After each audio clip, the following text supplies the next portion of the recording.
The Wisdom of Father Brown by G.K. Chesterton.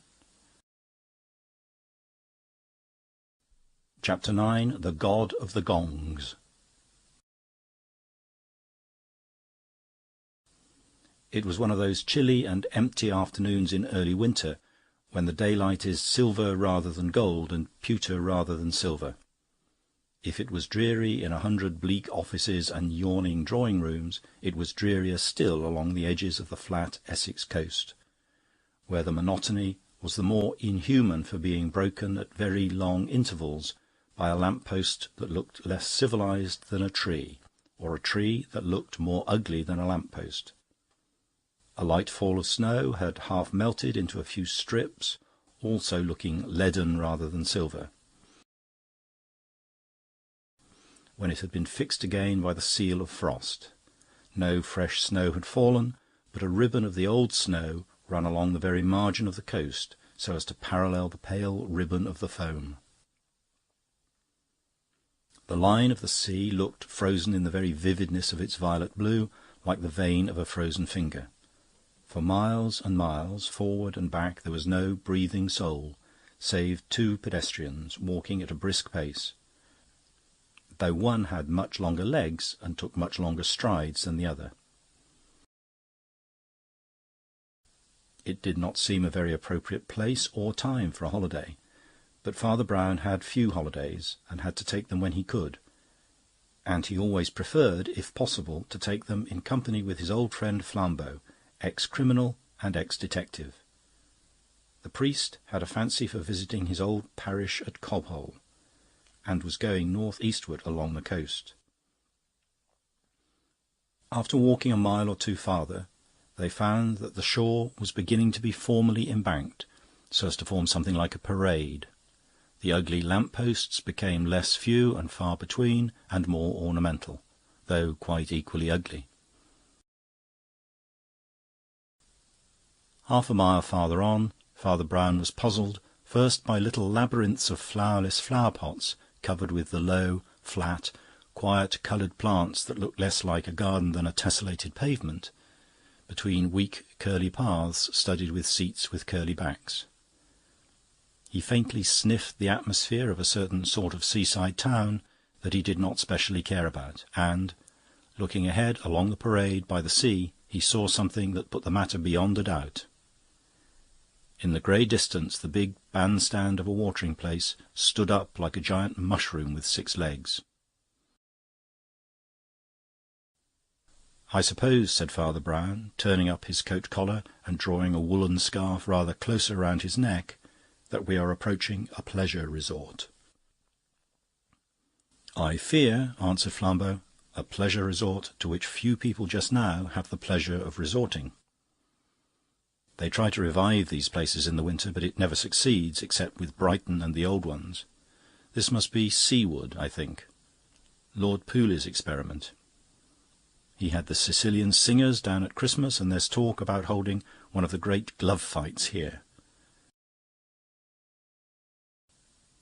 They had come under the big bandstand, and the priest was looking up at it with a curiosity that had something rather odd about it, his head a little on one side, like a bird's.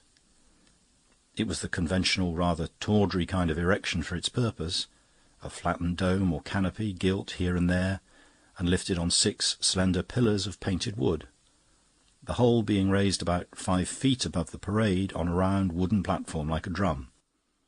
But there was something fantastic about the snow, combined with something artificial about the gold, that haunted Flambeau as well as his friend, with some association he could not capture, but which he knew was at once artistic and alien. "I've got it," he said at last. "It's Japanese. It's like those fanciful Japanese prints where the snow on the mountain looks like sugar and the gilt on the pagodas is like gilt on gingerbread. It looks just like a little pagan temple."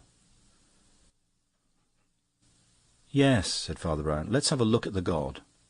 And, with an agility hardly to be expected from him, he hopped up onto the raised platform.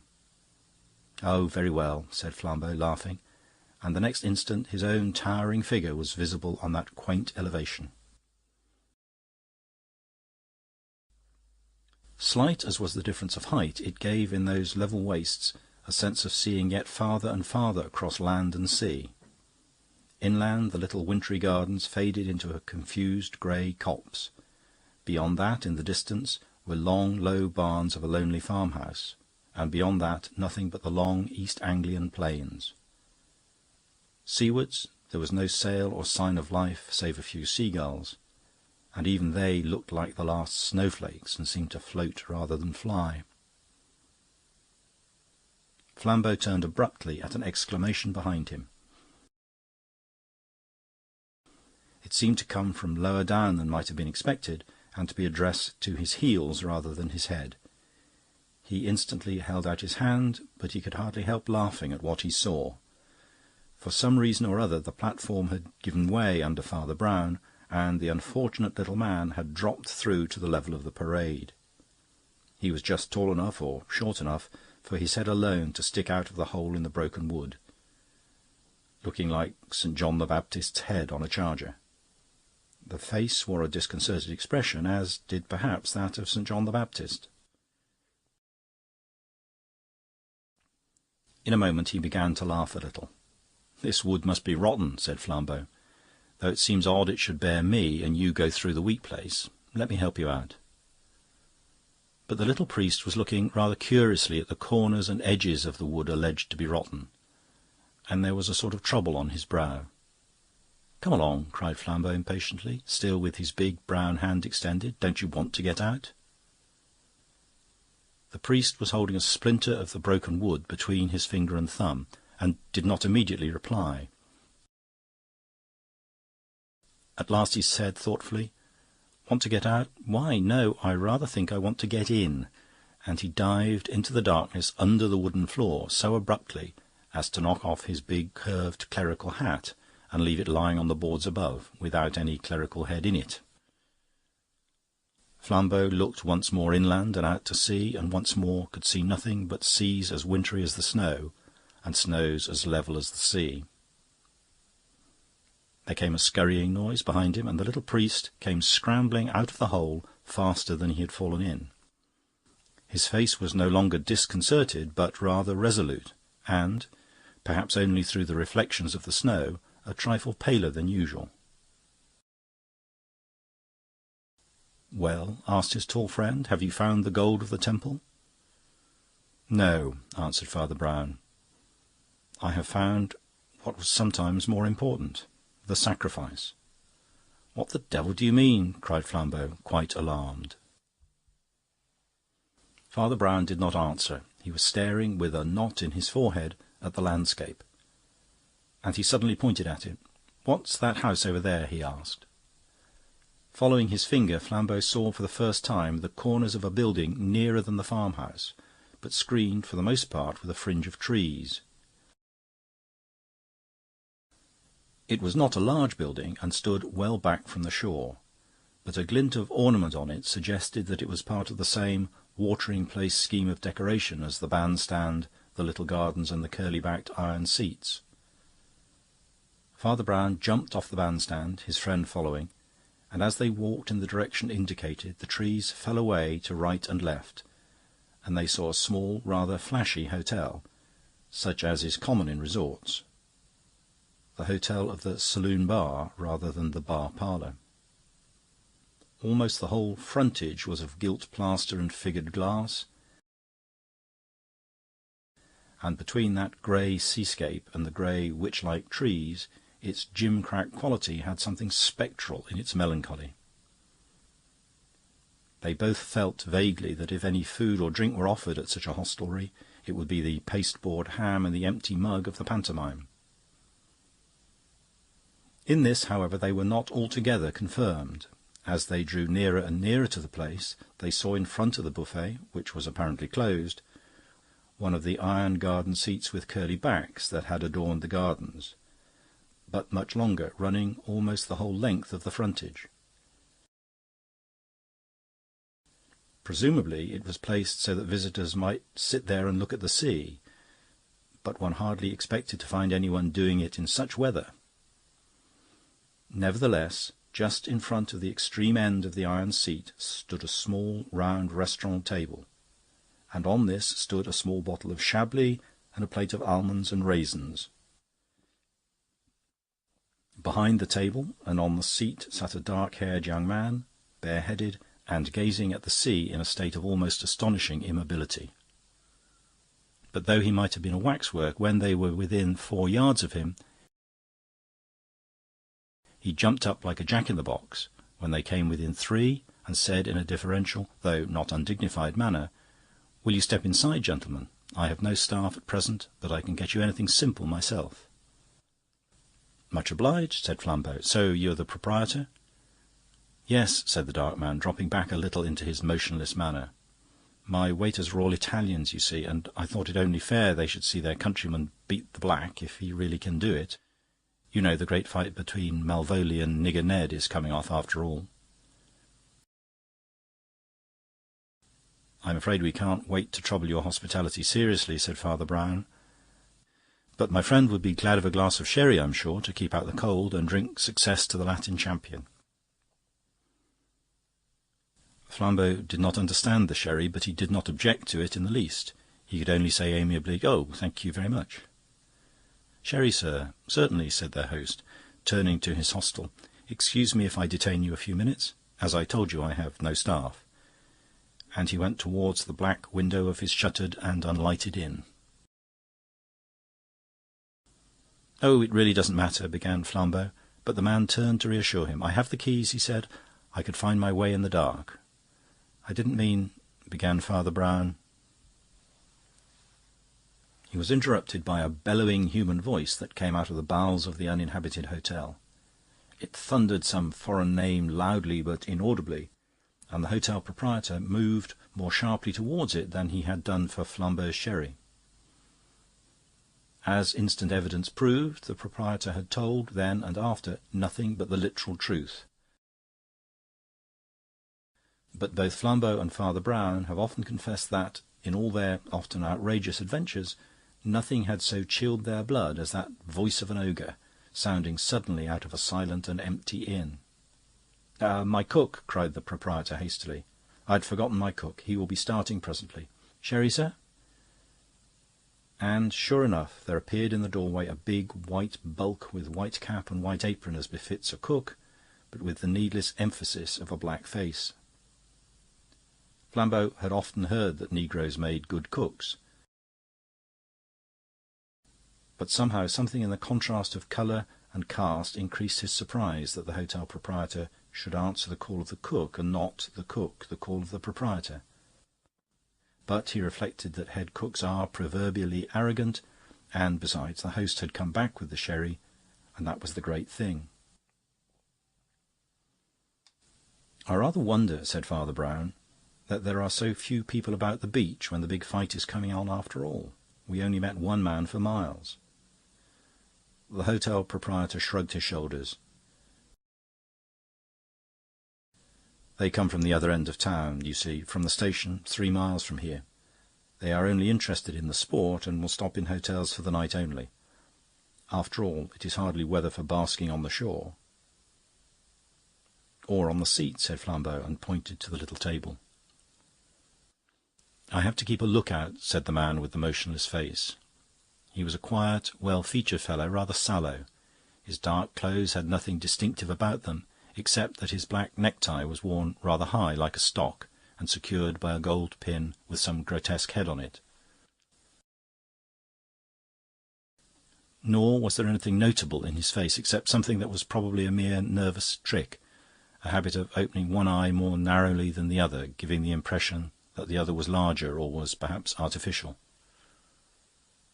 The silence that ensued was broken by their host saying quietly, "Whereabouts did you meet the one man on your march?" "Curiously enough," answered the priest, "close by here, just by that bandstand." Flambeau, who had sat on the long iron seat to finish his sherry, put it down and rose to his feet, staring at his friend in amazement. He opened his mouth to speak and then shut it again. "Curious," said the dark-haired man thoughtfully. "What was he like?" "It was rather dark when I saw him," began Father Brown, "but he was As has been said, the hotel-keeper can be proved to have told the precise truth. His phrase that the cook was starting presently was fulfilled to the letter, for the cook came out, pulling his gloves on even as they spoke. But he was a very different figure from the confused mass of white and black that had appeared for an instant in the doorway. He was buttoned and buckled up to his bursting eyeballs in the most brilliant fashion. A tall black hat was tilted on his broad black head, a hat of the sort that the French wit has compared to 8 mirrors. But somehow the black man was like the black hat. He also was black, and yet his glossy skin flung back the light at 8 angles or more. It is needless to say that he wore white spats and a white slip inside his waistcoat. The red flower stood up in his buttonhole aggressively, as if it had suddenly grown there. And in the way he carried his cane in one hand and his cigar in the other, there was a certain attitude, an attitude we must always remember when we talk of racial prejudices, something innocent and insolent, the cakewalk. "Sometimes," said Flambeau, looking after him, "I'm not surprised that they lynch them." "I am never surprised," said Father Brown, "at any work of hell. But as I was saying," he resumed, as the negro, still ostentatiously pulling on his yellow gloves, betook himself briskly towards the watering-place, a queer music-hall figure against that grey and frosty scene. "As I was saying, I couldn't describe the man very minutely, but he had a flourish and old-fashioned whiskers and moustachios, dark or dyed, as in the pictures of foreign financiers. Round his neck was wrapped a long purple scarf that thrashed out in the wind as he walked. It was fixed at the throat rather in the way that nurses fix children's comforters with a safety-pin. Only this," added the priest, gazing placidly out to sea, "was not a safety-pin." The man sitting on the long iron bench was also gazing placidly out to sea. Now he was once more in repose. Flambeau felt quite certain that one of his eyes was naturally larger than the other. Both were now well opened, and he could almost fancy the left eye grew larger as he gazed. "It was a very long gold pin, and had the carved head of a monkey or some such thing," continued the cleric, "and it was fixed in a rather odd way. He wore pince-nez and a broad black..." The motionless man continued to gaze at the sea, and the eyes in his head might have belonged to 2 different men. Then he made a movement of blinding swiftness. Father Brown had his back to him, and in that flash might have fallen dead on his face. Flambeau had no weapon, but his large brown hands were resting on the edge of the long iron seat. His shoulders abruptly altered their shape, and he heaved the whole huge thing high over his head like a headsman's axe about to fall. The mere height of the thing, as he held it vertical, looked like a long iron ladder by which he was inviting men to climb towards the stars. But the long shadow in the level evening light looked like a giant brandishing the Eiffel Tower. It was the shock of that shadow, before the shock of the iron crash, that made the stranger quail and dodge, and then dart into his inn, leaving the flat and shining dagger he had dropped exactly where it had fallen. "We must get away from here instantly," cried Flambeau, flinging the huge seat away with furious indifference on the beach. He caught the little priest by the elbow and ran him down a grey perspective of barren back garden, at the end of which there was a closed back garden door. Flambeau bent over it an instant in a violent silence, and then said, "The door is locked." As he spoke, a black feather from one of the ornamental furs fell, brushing the rim of his hat. It startled him more than the small and distant detonation that had come just before. Then came another distant detonation, and the door he was trying to open shook under the bullet buried in it. Flambeau's shoulders again filled out and altered suddenly. 3 hinges and a lock burst at the same instant, and he went out into the empty path behind, carrying the great garden door with him, as Samson carried the gates of Gaza. Then he flung the garden gate over the garden wall, just as a third shot picked up a spurt of snow and dust behind his heel. Without ceremony he snatched up the little priest, slung him astraddle on his shoulders, and went racing towards seaward as fast as his long legs could carry him. It was not until nearly 2 miles farther on that he set his small companion down. It had hardly been a dignified escape, in spite of the classic model of Anchises, but Father Brown's face only wore a broad grin. "Well," said Flambeau, after an impatient silence, as they resumed their more conventional tramp through the streets on the edge of town where no outrage need be feared, "I don't know what all this means, but I take it I may trust my own eyes that you never met the man you have so accurately described?" "I did meet him in a way," Brown said, biting his finger rather nervously. "I did, really. And it was too dark to see him properly, because it was under that bandstand affair. But I'm afraid I didn't describe him so very accurately after all, for his pince-nez was broken under him, and the long gold pin wasn't stuck through his purple scarf, but through his heart." "And I suppose," said the other in a low voice, "that glass-eyed Guy had something to do with it?" "I had hoped he had only a little," answered Brown in a rather troubled voice, "and I may have been wrong in what I did. I acted on impulse. But I fear this business has deep roots and dark." They walked on through some streets in silence. The yellow lamps were beginning to be lit in the cold blue twilight, and they were evidently approaching the more central parts of town. Highly coloured bills announcing the glove fight between Nigger Ned and Malvolio were slapped about the walls. "Well," said Flambeau, "I never murdered anyone, even in my criminal days, but I can almost sympathise with anyone doing it in such a dreary place. Of all God-forsaken dustbins of nature, I think the most heartbreaking are places like that bandstand, that were meant to be festive and are forlorn. I can fancy a morbid man feeling he must kill his rival in the solitude and irony of such a scene. I remember once taking a tramp in your glorious Surrey hills, thinking of nothing but gorse and skylarks, when I came out on a vast circle of land, and over me lifted a vast, voiceless structure, tier above tier of streets, as huge as a Roman amphitheatre and as empty as a new letter-rack. A bird sailed in heaven over it. It was the grandstand at Epsom, and I felt that no one would ever be happy there again." "It's odd you should mention Epsom," said the priest. "Do you remember what was called the Sutton Mystery? Because 2 suspected men, ice-cream men, I think, happened to live at Sutton. They were eventually released. A man was found strangled, it was said, on the downs round that part. As a fact, I know, from an Irish policeman who's a friend of mine, that he was found close up to the Epsom grandstand, in fact, only hidden by one of the lower doors being pushed back." "That is queer," assented Flambeau. "But it rather confirms my view that such pleasure places look awfully lonely out of season, or the man wouldn't have been murdered there." "I'm not so sure he—" began Brown, and stopped. "Not so sure he was murdered?" queried his companion. "Not so sure he was murdered out of the season," answered the little priest with simplicity. "Don't you think there's something rather tricky about this solitude, Flambeau? Do you feel sure a wise murderer would always want the spot to be lonely?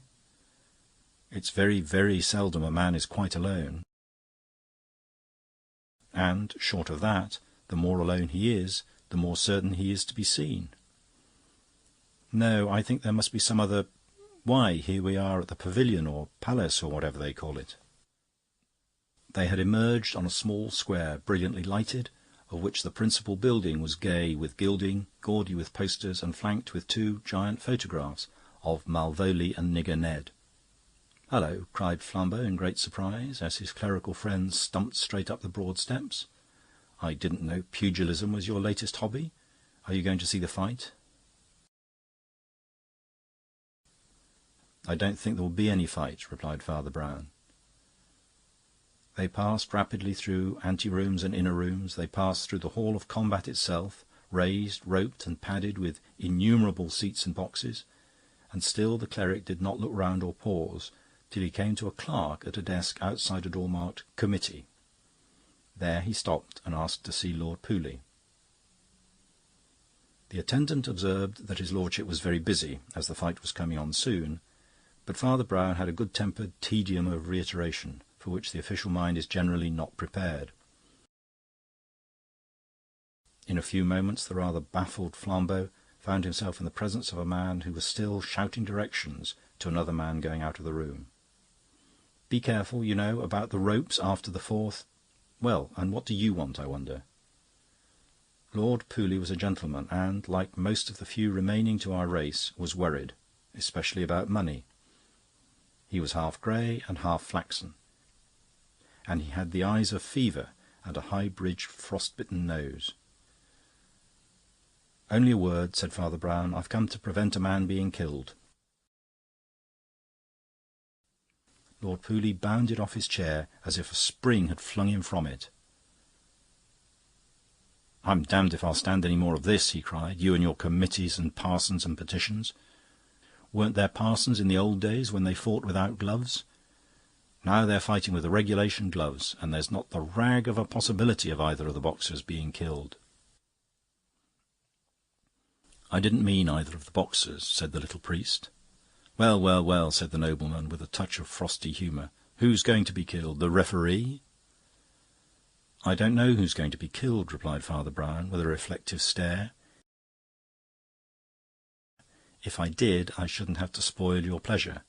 I could simply get him to escape. I never could see anything wrong about prize fights. As it is, I must ask you to announce that the fight is off for the present." "Anything else?" jeered the gentleman with feverish eyes.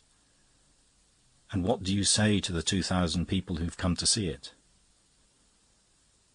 "I say there will be 1,999 of them left alive when they have seen it," said Father Brown. Lord Pooley looked at Flambeau. "Is your friend mad?" he asked. "Far from it," was the reply.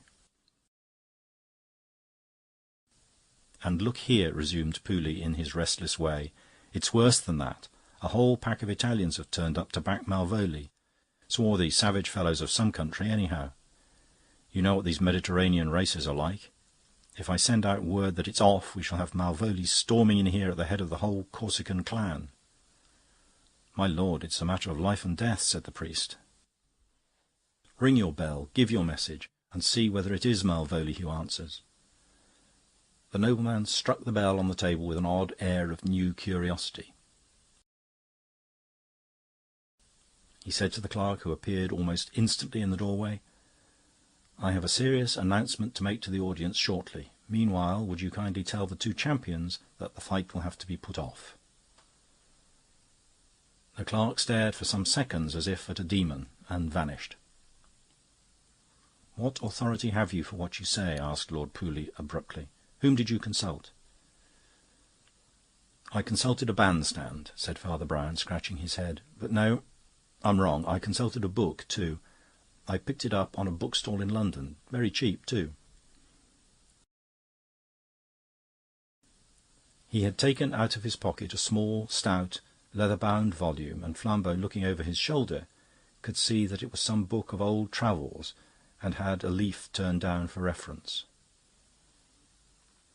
"The only form in which voodoo," began Father Brown, reading aloud.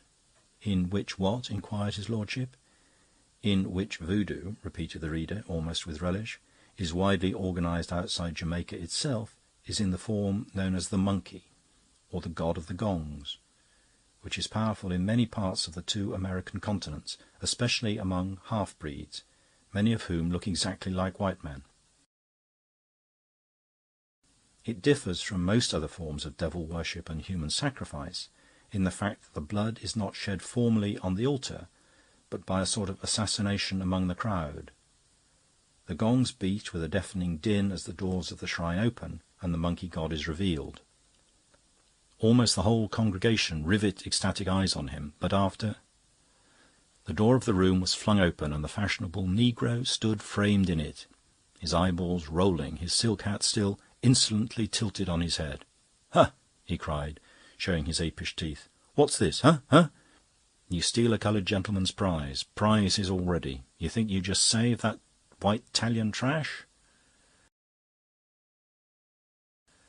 "The matter is only deferred," said the nobleman quietly. "I will be with you to explain in a minute or two." "Who you two?" shouted Nigger Ned, beginning to storm. "My name is Pooley," replied the other with a creditable coolness. "I am the organising secretary, and I advise you just now to leave the room." "Who dis fellow?" demanded the dark champion, pointing to the priest disdainfully.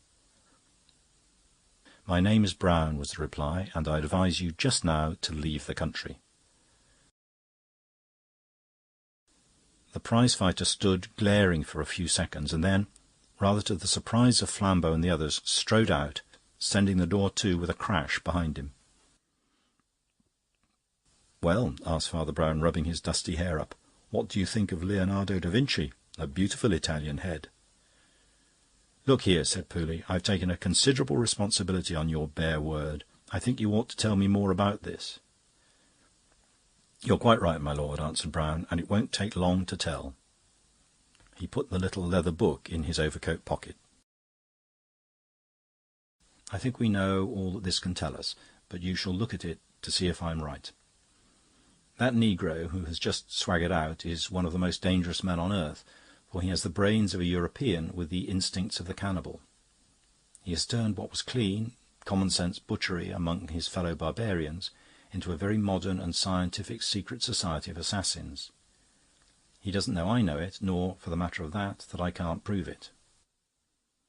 There was a silence, and the little man went on.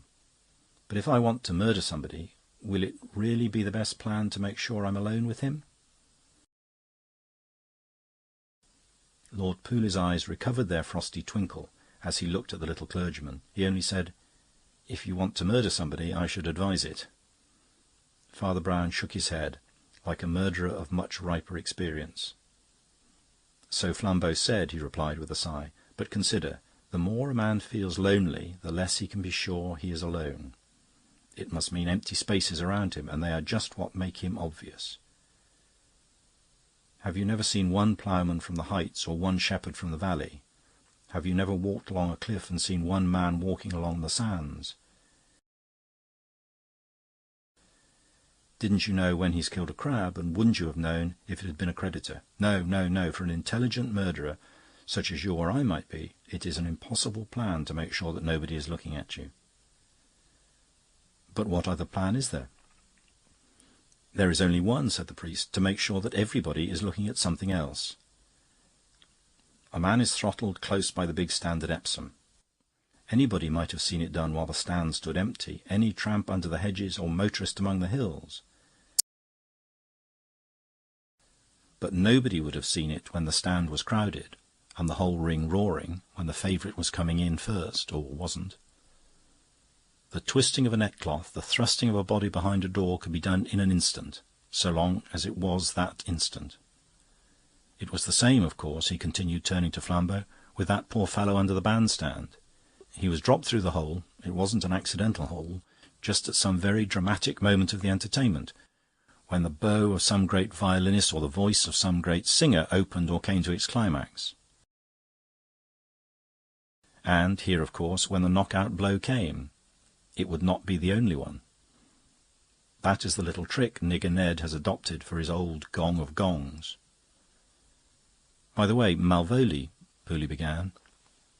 "Malvolio," said the priest, "has nothing to do with it. I dare say he has some Italians with him, but our amiable friends are not Italians. They are octoroons and African half-bloods of various shades, but I fear we English think all foreigners are much the same, so long as they're dark and dirty.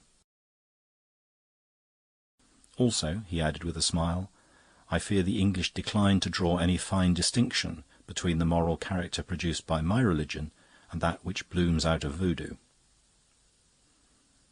The blaze of the spring season had burst upon Seawood, littering its foreshore with famines and bathing machines, with nomadic preachers and nigger minstrels, before the two friends saw it again, and long before the storm of pursuit after the strange secret society had died away. Almost on every hand the secret of their purpose perished with them. The man of the hotel was found drifting dead on the sea like so much seaweed. His right eye was closed in peace, but his left eye wide open and glistened like glass in the moon. Nigger Ned had been overtaken a mile or two away and murdered 3 policemen with his closed left hand. The remaining officer was surprised, nay, pained, and the negro got away. But this was enough to set all the English papers in a flame, and for a month or two the main purpose of the British Empire was to prevent the buck nigger, who was so in both senses, escaping by any English port. Persons of a figure remotely reconcilable with his were subjected to quite extraordinary inquisitions, made to scrub their faces before going on board ship, as if each white complexion were made up like a mask of grease paint. Every negro in England was put under special regulations and made to report himself. The outgoing ships would no more have taken a nigger than a basilisk. For people had found out how fearful and vast and silent was the force of the savage secret society. And by the time Flambeau and Father Brown were leaning on the parade parapet in April, the black man meant in England almost what he once meant in Scotland. "He must still be in England," observed Flambeau, "and horridly well hidden too. They must have found him at the ports if he'd only whitened his face." "You see, he's a really clever man," said Father Brown apologetically, "and I'm sure he wouldn't whiten his face." "Well, but what would he do?" "I think," said Father Brown, "he would blacken his face." Flambeau, leaning motionless on the parapet, laughed and said, "My dear fellow." Father Brown, also leaning motionless on the parapet, moved one finger for an instant into the direction of the soot-masked niggers singing on the sands. Chapter 10. The Salad of Colonel Cray. Father Brown was walking home from Mass on a white, weird morning when the mists were slowly lifting, one of those mornings when the very element of light appears as something mysterious and new. The scattered trees outlined themselves more and more out of the vapour, as if they were first drawn in grey chalk and then in charcoal. At yet more distant intervals appeared the houses upon the broken fringe of the suburb. Their outlines became clearer and clearer, until he recognised many in which he had had chance acquaintances, and many more the names of whose owners he knew. But all the windows and doors were sealed. None of the people were of the sort that would be up at such a time, or still less on such an errand. But as he passed under the shadow of one handsome villa with verandahs and wide, ornate gardens, he heard a noise that made him almost involuntarily stop. It was the unmistakable noise of a pistol or carbine or some light firearm discharged. But it was not this that puzzled him most. The first full noise was immediately followed by a series of fainter noises, as he counted them, about 6. He supposed it must be the echo, but the odd thing was that the echo was not in the least like the original sound. It was not like anything else that he could think of. The 3 things nearest to it seemed to be the noise made by siphons of soda water, one of the many noises made by an animal, and the noise made by a person attempting to conceal laughter, none of which seemed to make much sense. Father Brown was made of 2 men. There was a man of action, who was as modest as a primrose and as punctual as a clock, who went his small round of duties and never dreamed of altering it. There was also a man of reflection, who was much simpler but much stronger, who could not easily be stopped, whose thought was always, in the only intelligent sense of the word, free thought. He could not help even unconsciously asking himself all the questions that there were to be asked, and answering as many of them as he could. All that went on like his breathing or circulation, but he never consciously carried his actions outside the sphere of his own duty, and in this case the 2 attitudes were aptly tested. He was just about to resume his trudge in the twilight, telling himself it was no affair of his, but instinctively twisting and untwisting 20 theories about what the odd noises might mean. Then the grey skyline brightened into silver, and in the broadening light he realised that he had been to the house which belonged to an Anglo-Indian major named Putnam, and that the major had a native cook from Malta who was of his communion. He also began to remember that pistol shots are sometimes serious things, accompanied with consequences with which he was legitimately concerned, He turned back and went in at the garden gate, making for the front door. Halfway down one side of the house stood out a projection like a very low shed. It was, as he afterwards discovered, a large dustbin. Round the corner of this came a figure, at first a mere shadow in the haze, apparently bending and peering about. Then, coming nearer, it solidified into a figure that was, indeed, rather unusually solid. Major Putnam was a bald-headed, bull-necked man, short and very broad, with one of those rather apoplectic faces that are produced by a prolonged attempt to combine the Oriental climate with the Occidental luxuries. But the face was a good-humoured one, and even now, though evidently puzzled and inquisitive, wore a kind of innocent grin. He had a large palm-leaf hat on the back of his head, suggesting a halo that was by no means appropriate to the face, but otherwise he was clad only in a very vivid suit of striped scarlet and yellow pyjamas, which, although glowing enough to behold, must have been, on a fresh morning, pretty chilly to wear. He had evidently come out of his house in a hurry, and the priest was not surprised when he called out without further ceremony, "Did you hear that noise?" "Yes," answered Father Brown. "I thought I'd better look in case anything was the matter." The Major looked at him rather queerly with his good-humoured gooseberry eyes. "What do you think the noise was?" he asked. "It sounded like a gun or something," replied the other with some hesitation, "but it seemed to have a singular sort of echo."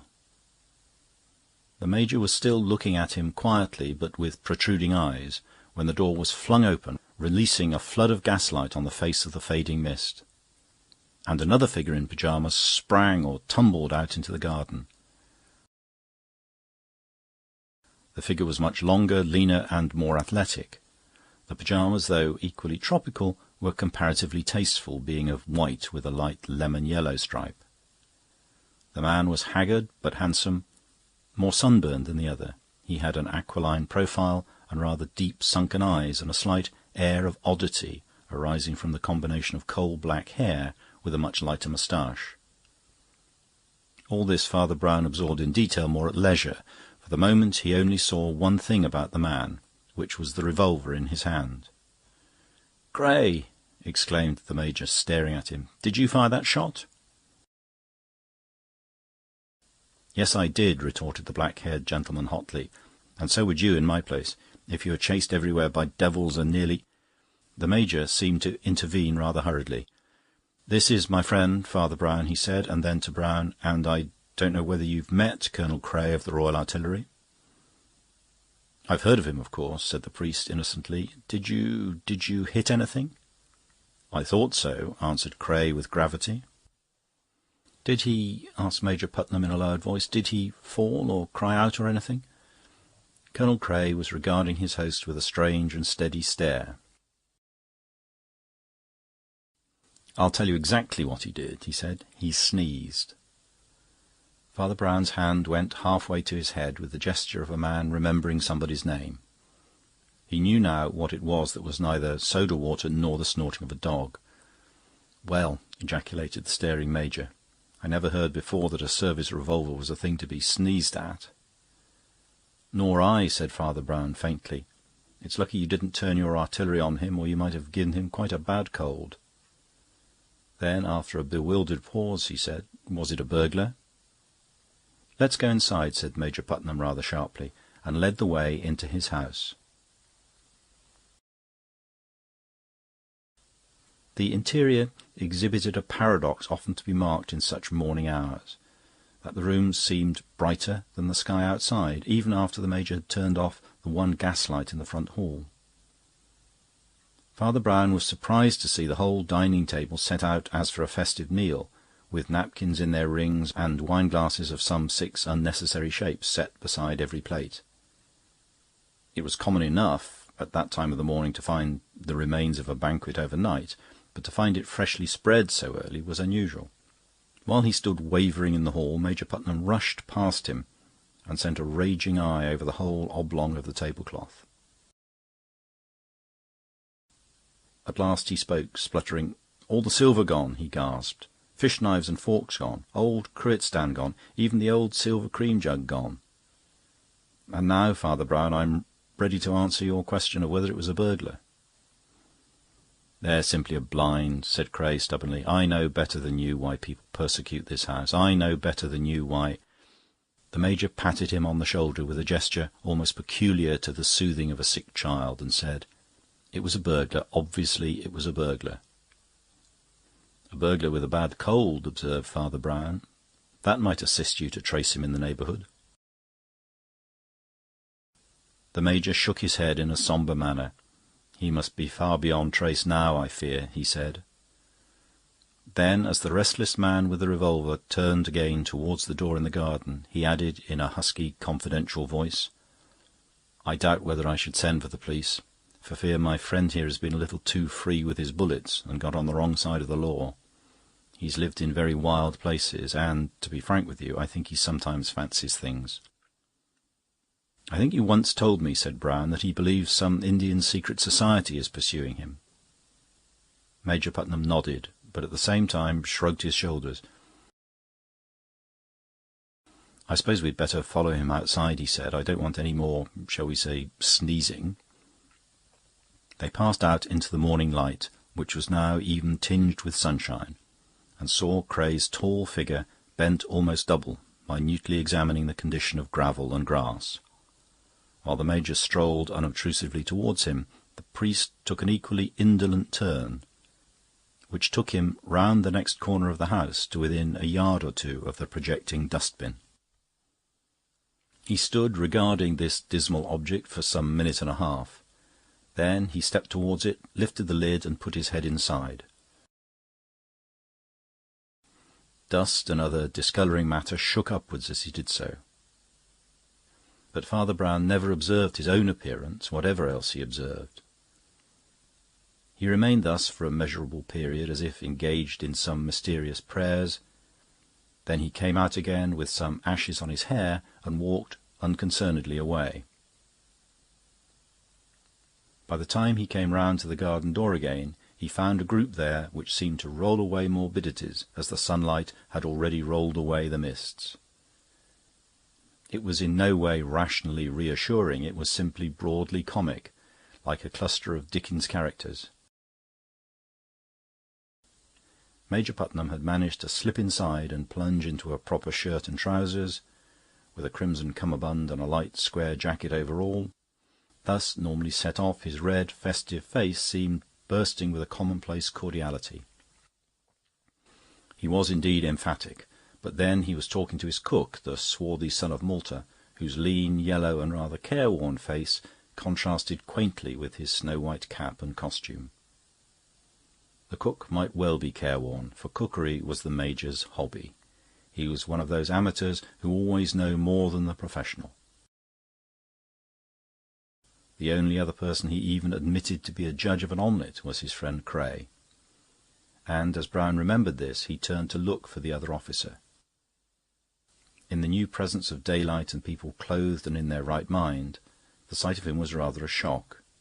The taller and more elegant man was still in his night-garb, with tousled black hair, and now crawling about the garden on his hands and knees, still looking for traces of the burglar, and, now and again, to all appearances, striking the ground with his hand in anger at not finding him.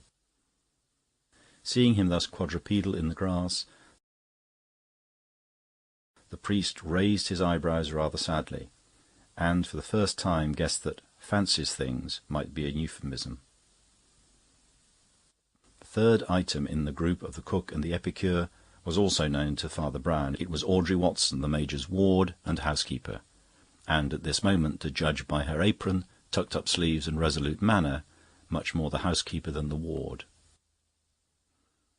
"It serves you right," she was saying. "I always told you not to have that old-fashioned cruet stand." "I prefer it," said Putnam placably. "I'm old-fashioned myself, and the things keep together." "And vanish together, as you see," she retorted.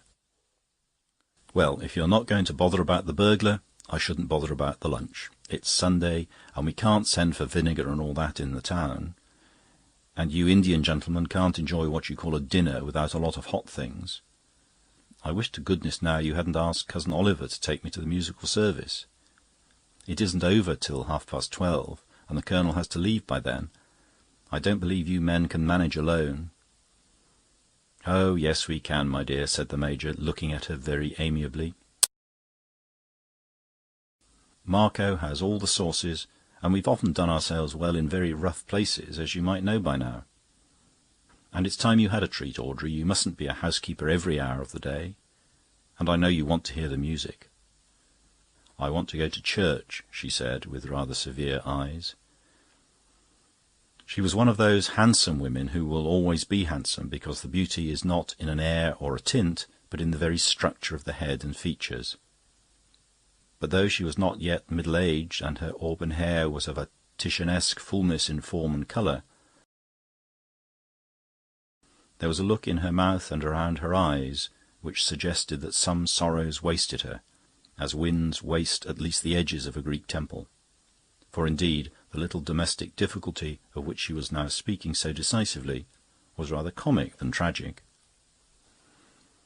Father Brown gathered from the course of the conversation that Cray, the other gourmet, had to leave before the usual lunch-time, but that Putnam, his host, not to be done out of a final feast with an old crony, had arranged for a special déjeuner to be set out and consumed in the course of the morning, while Audrey and other graver persons were at morning service. She was going there under the escort of a relative and old friend of hers, Dr. Oliver Oman, who, though a scientific man of a somewhat bitter type, was enthusiastic for music, and would go even to church to get it. There was nothing in all this that could conceivably concern the tragedy in Miss Watson's face, and by a half-conscious instinct Father Brown turned again to the seeming lunatic grubbing about in the grass. When he strolled across to him, the black, unbrushed head was lifted abruptly, as if in some surprise at his continued presence. And indeed Father Brown, for reasons best known to himself, had lingered much longer than politeness required, or even, in the ordinary sense, permitted. "Well," cried Cray, with wild eyes, "I suppose you think I'm mad like the rest." "I have considered the thesis," answered the little man composedly, "and I incline to think you are not." "What do you mean?" snapped Cray quite savagely. "Real madmen," explained Father Brown, "always encourage their own morbidity. They never strive against it. But you are trying to find traces of the burglar, even when there aren't any. You are struggling against it. You want what no madman ever wants. And what is that? You want to be proved wrong," said Father Brown. During the last words Cray had sprung or staggered to his feet, and was regarding the cleric with agitated eyes. "By hell, but that is a true word," he cried. "They're all at me here that the fellow was only after the silver, as if I shouldn't be only too pleased to think so. She's been at me," and he tossed his tousled black head towards Audrey. But the other had no need of the direction. "She's been at me to-day about how cruel I was to shoot a poor harmless housebreaker, and how I have the devil in me against poor harmless natives. But I was a good-natured man once, as good-natured as Putnam." After a pause he said, "Look here, I've never seen you before, but you shall judge of the whole story. Old Putnam and I were friends in the same mess, but owing to some accidents on the Afghan border I got my command much sooner than most men. Only we were both invalided home for a bit. I was engaged to Audrey out there, and we all travelled back together. But on the journey back things happened, curious things. The result of them was that Putnam wants it broken off, and even Audrey keeps it hanging on, and I know what they mean. I know what they think I am. So do you. Well, these are the facts. The last day we were in an Indian city, I asked Putnam if I could get some Trichinopoly cigars. He directed me to a little place opposite his lodgings. I've since found he was quite right, but opposite is a dangerous word when one decent house stands opposite 5 or 6 squalid ones, and I must have mistaken the door. It opened with difficulty, and then only on darkness. But as I turned back, the door behind me sank back and settled into its place with a noise of innumerable bolts. There was nothing to do but to walk forward, which I did through passage after passage, pitch dark. Then I came to a flight of steps, and then to a blind door, secured by a latch of elaborate Eastern ironwork, which I could only trace by touch, but which I loosened at last. I came out again upon gloom, which was half turned into a greenish twilight by a multitude of small but steady lamps below. They showed merely the feet or fringes of some huge and empty architecture. Just in front of me was something that looked like a mountain. I confess I nearly fell on the great stone platform on which I emerged, to realise that it was an idol, and worst of all, an idol with its back to me. It was hardly half human, I guessed, to judge by the small, squat head, and still more by a thing like a tail or extra limb turned up behind and pointing, like a loathsome large finger, at some symbol graven in the centre of the vast stone back. I had begun, in the dim light, to guess at the hieroglyphic, not without horror, when a more horrible thing happened. A door opened silently in the temple wall behind me, and a man came out, with a brown face and a black coat. He had a carved smile on his face of copper flesh and ivory teeth, but I think the most hateful thing about him was that he was in European dress. I was prepared, I think, for shrouded priests or naked fakirs, but this seemed to say that the devilry was over all the earth, as indeed I found it to be. "If you had only seen the monkey's feet," he said, smiling steadily and without other preface, "we should have been very gentle. You would have only been tortured and die. If you had seen the monkey's face, still we should be very moderate, very tolerant. You would only be tortured and live. But as you have seen the monkey's tail, we must pronounce the worst sentence, which is, go free." When he said the words, I heard the elaborate iron latch with which I had struggled automatically unlock itself. And then, far down the dark passages I had passed, I heard the heavy street door shifting its own bolts backwards. "It is vain to ask for mercy. You must go free," said the smiling man. "Henceforth a hair shall slay you like a sword, and a breath shall bite you like an adder. Weapons shall come against you out of nowhere, and you shall die many times." And with that he swallowed once more in the wall behind, and I went out into the street. Cray paused, and Father Brown unaffectedly sat down on the lawn and began to pick daisies. Then the soldier continued. "Putnam, of course, with his jolly common sense, pooh-poohed all my fears, and from that time dates his doubt of my mental balance. Well, I'll simply tell you in the fewest words the three things that have happened since, and you shall judge which of us is right. The first happened in an Indian village on the edge of the jungle, but hundreds of miles from the temple or town or types of tribes and customs where the curse had been put on me.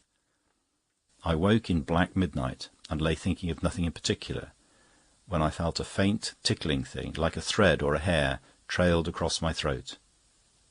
I shrank back out of its way, and could not help thinking of the words in the temple. But when I got up and sought lights and a mirror, the line across my neck was a line of blood.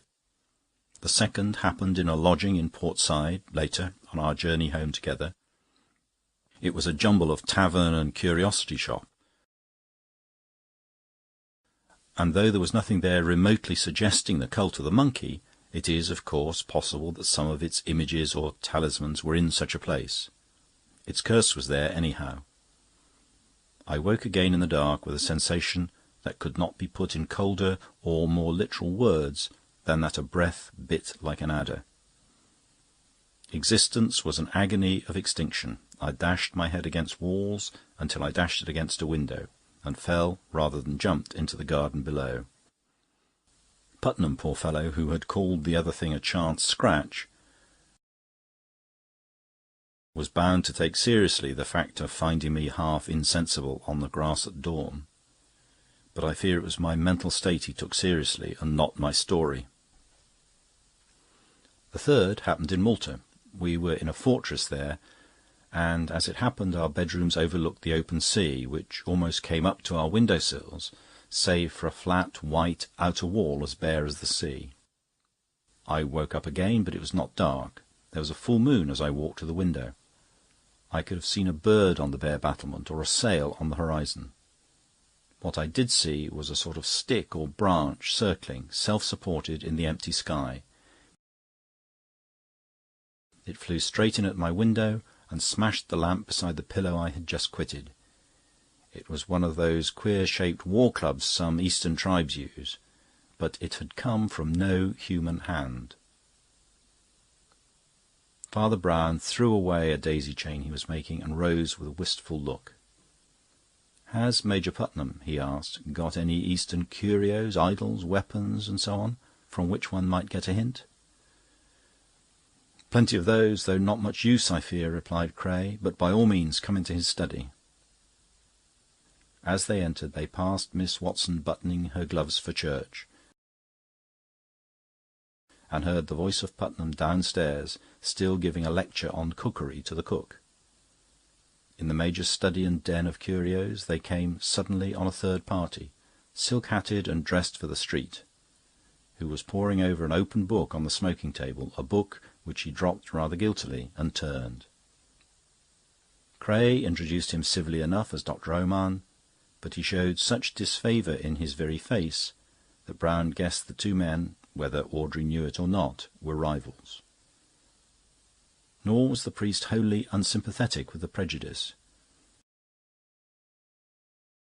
Dr. Oman was a very well-dressed gentleman indeed, well-featured, although almost dark enough for an Asiatic.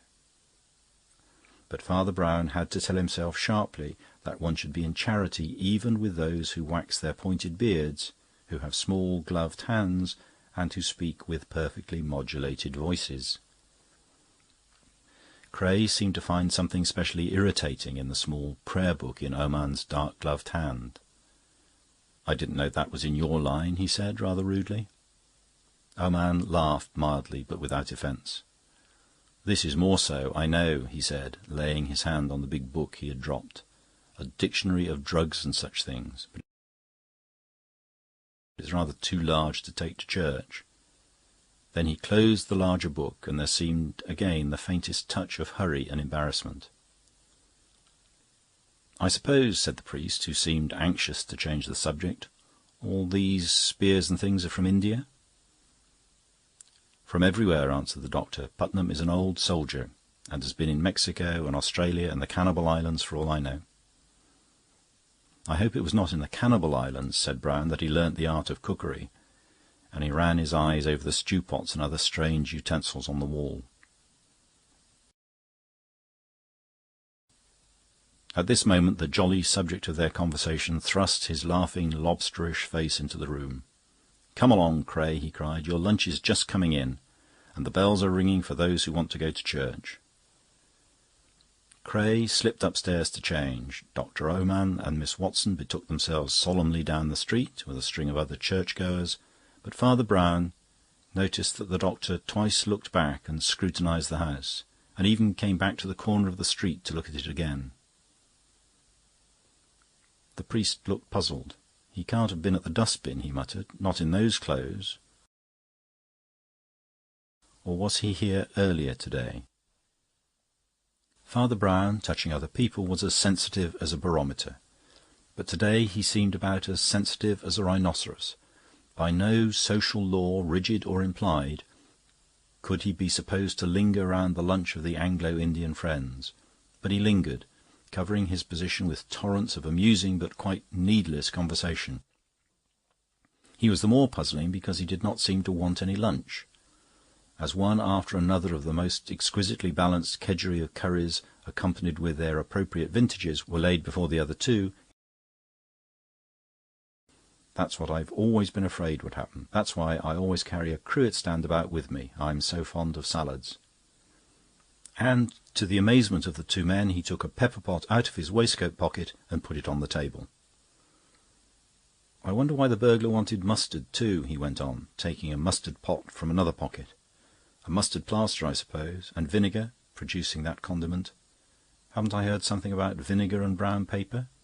As for oil, which I think I put in my left..." His garrulity was an instant arrested, for, lifting his eyes, He saw what no one else saw, the black figure of Dr. Armand standing on the sunlit lawn and looking steadily into the room. Before he could quite recover himself, Cray had cloven in. "You're an astounding card," he said, staring. "I shall come and hear your sermons if they're as amusing as your manners." His voice changed a little, and he leaned back in his chair. "Oh, there are sermons in a cruet stand too," said Father Brown, quite gravely. "Have you heard of faith like a grain of mustard seed, or charity that anoints with oil? And as for vinegar, can any soldiers forget that solitary soldier who, when the sun was darkened..." Colonel Cray leaned forward a little and clutched the tablecloth. Father Brown, who was making the salad, tipped 2 spoonfuls of the mustard into the tumbler of water beside him, stood up and said in a new, loud and sudden voice, "Drink that!" At the same moment the motionless doctor in the garden came running, and bursting open a window cried, "Am I wanted? Has he been poisoned?" "Pretty near," said Brown, with the shadow of a smile, for the emetic had very suddenly taken effect, and Cray lay in a deck-chair, gasping as for life, but alive. Major Putnam had sprung up, his purple face mottled. "A crime!" he cried hoarsely. "I'll go for the police." The priest could hear him dragging down his palm-leaf hat from the peg and tumbling out of the front door. He heard the garden gate slam. But he only stood looking at Cray, and after a silence said quietly, "I shall not talk to you much, but I will tell you what you want to know. There is no curse on you.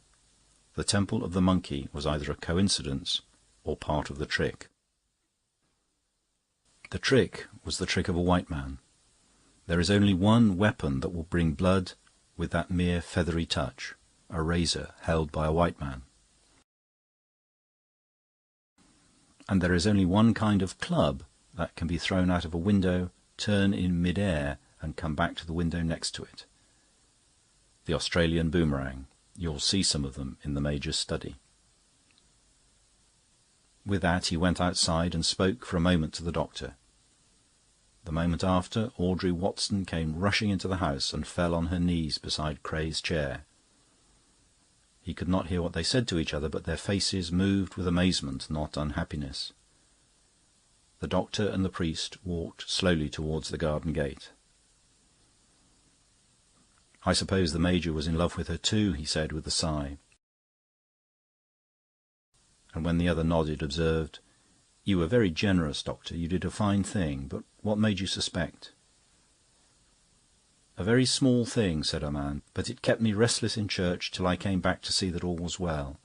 That book on his table was a work on poisons, and was put down open at the place where it stated that a certain Indian poison, though deadly and difficult to trace, was particularly easily reversible by the use of the commonest emetics. I suppose he read that at the last moment, and remembered that there were emetics in the cruet stand," said Father Brown. "Exactly. He threw the cruet in the dustbin, where I found it, along with other silver, for the sake of a burglary blind. But if you took that pepper pot I put on the table, you'll see a small hole. That's where Cray's bullet struck, shaking up the pepper and making the criminal sneeze." There was a silence. Then Dr. Armand said grimly, "The Major is a long time looking for the police." "Or the police in looking for the Major," said the priest. "Well, good-bye." Chapter 11. The Strange Crime of John Boulnois. Mr. Cahoon Kidd was a very young gentleman with a very old face, a face dried up with its own eagerness, framed in blue-black hair and a black butterfly tie. He was the emissary in England of the colossal American daily called the Western Sun, also humorously described as the Rising Sunset. This was in allusion to a great journalistic declaration attributed to Mr. Kidd himself, that he guessed the sun would rise in the west yet if American citizens did a bit more hustling. Those, however, who mock American journalism from the standpoint of somewhat mellower traditions forget a certain paradox which partly redeems it.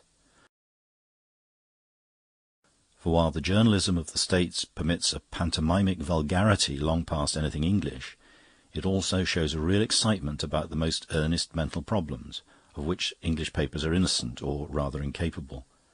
The Sun was full of the most solemn matters treated in the most farcical way. William James figured there as well as Weary Willie, and pragmatists alternated with pugilists in the long procession of its portraits. Thus, when a very unobtrusive Oxford man named John Bulnois wrote in a very unreadable review called the Natural Philosophy Quarterly a series of articles on alleged weak points in Darwinian evolution, it fluttered no corner of the English papers, though Bulnois' theory, which was that of a comparatively stationary universe visited occasionally by convulsions of change, had some rather faddy fashionableness at Oxford, and got so far as to be named catastrophism. But many American papers seized on the challenge as a great event, and the Sun threw the shadow of Mr. Bulnois quite gigantically across its pages. By the paradox already noted, articles of valuable intelligence and enthusiasm were presented with headlines apparently written by an illiterate maniac. Headlines such as "Darwin chews dirt, critic Bulnois says he jumps the shocks," or "Keep catastrophic, says thinker Bulnois." And Mr. Cahoon Kidd of the Western Sun was bidden to take his butterfly tie and lugubrious visage down to the little house outside Oxford, where thinker Bulnois lived in happy ignorance of such a title. That fated philosopher had consented in a somewhat dazed manner to receive the interviewer, and had named the hour of 9 that evening. The last of a summer sunset clung about Cumnor and the low wooded hills. The romantic Yankee was both doubtful of his road and inquisitive about his surroundings, and, seeing the door of a genuine feudal old country inn, the Champion Arms, standing open, he went in to make inquiries. In the bar-parlour he rang the bell, and had to wait some little time for a reply to it. The only other person present was a lean man with close red hair and loose, horsey-looking clothes, who was drinking very bad whisky, but smoking a very good cigar. The whisky, of course, was the choice brand of the Champion Arms. The cigar he had probably brought with him from London. Nothing could be more different than his cynical negligence from the dapper dryness of the young American. But something in his pencil and open notebook, and perhaps in the expression of his alert blue eye, caused Kidd to guess, correctly, that he was a brother journalist. "Could you do me a favour," asked Kidd, with the courtesy of his nation, "of directing me to the grey cottage where Mr. Bulnois lives, as I understand?" "It's a few yards down the road," said the red-haired man, removing his cigar. "I shall be passing it myself in a minute, but I'm going on to Pendragon Park to try and see the fun." "What is Pendragon Park?" asked Cahoon Kidd. "Sir Claude Champion's place. Haven't you come down for that too?" asked the other pressman, looking up. "You're a journalist, aren't you?" "I've come to see Mr. Bulnois," said Kidd. "I've come to see Mrs. Bulnois," replied the other, "but I shan't catch her at home." And he laughed rather unpleasantly. "Are you interested in catastrophism?" asked the wondering Yankee. "I'm interested in catastrophes, and there are going to be some," replied his companion gloomily. "Mine's a filthy trade, and I never pretend it isn't." With that he spat on the floor. Yet somehow, in the very fact and instant, one could realise that the man had been brought up as a gentleman. The American pressman considered him with more attention.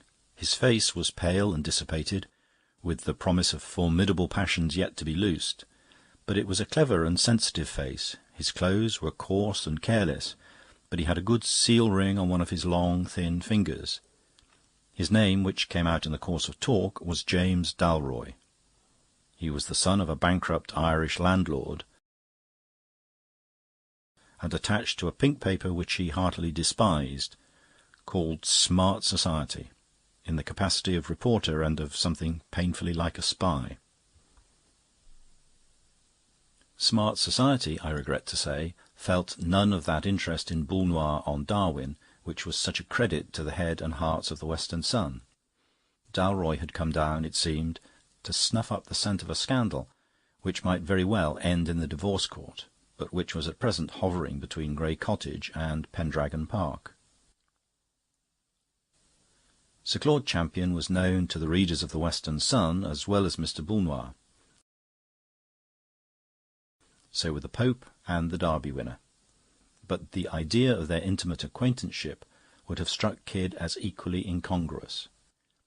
He had heard of, and written about, nay, falsely pretended to know Sir Claude Champion as one of the brightest and wealthiest of England's upper ten, as the great sportsman who raced yachts around the world, as the great traveller who wrote books about the Himalayas, as the politician who swept constituencies with a startling sort of Tory democracy, and as the great dabbler in art, music, literature, and above all acting. Sir Claude was really magnificent in other than American eyes. There was something of the Renaissance prince about his omnivorous culture and restless publicity. He was not only a great amateur, but an ardent one. There was in him none of that antiquarian frivolity that we convey by the word dilettante. That faultless falcon profile with purple-black Italian eye, which had been snapshot so often for smart society and the Western Sun, gave everyone the impression of a man eaten by ambition as by a fire or even a disease.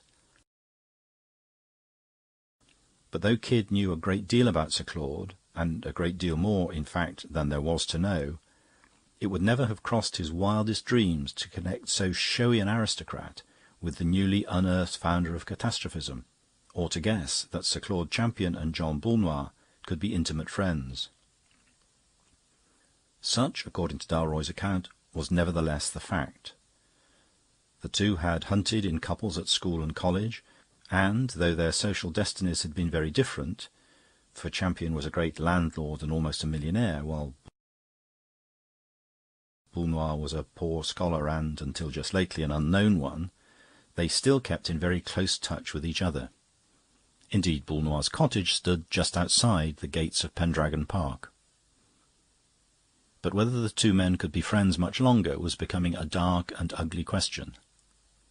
A year or two before, Boulnois had married a beautiful and not unsuccessful actress, to whom he was devoted in his own shy and ponderous style. And the proximity of the household to Champion's had given that flighty celebrity opportunities for behaving in a way that could not but cause painful and rather base excitement.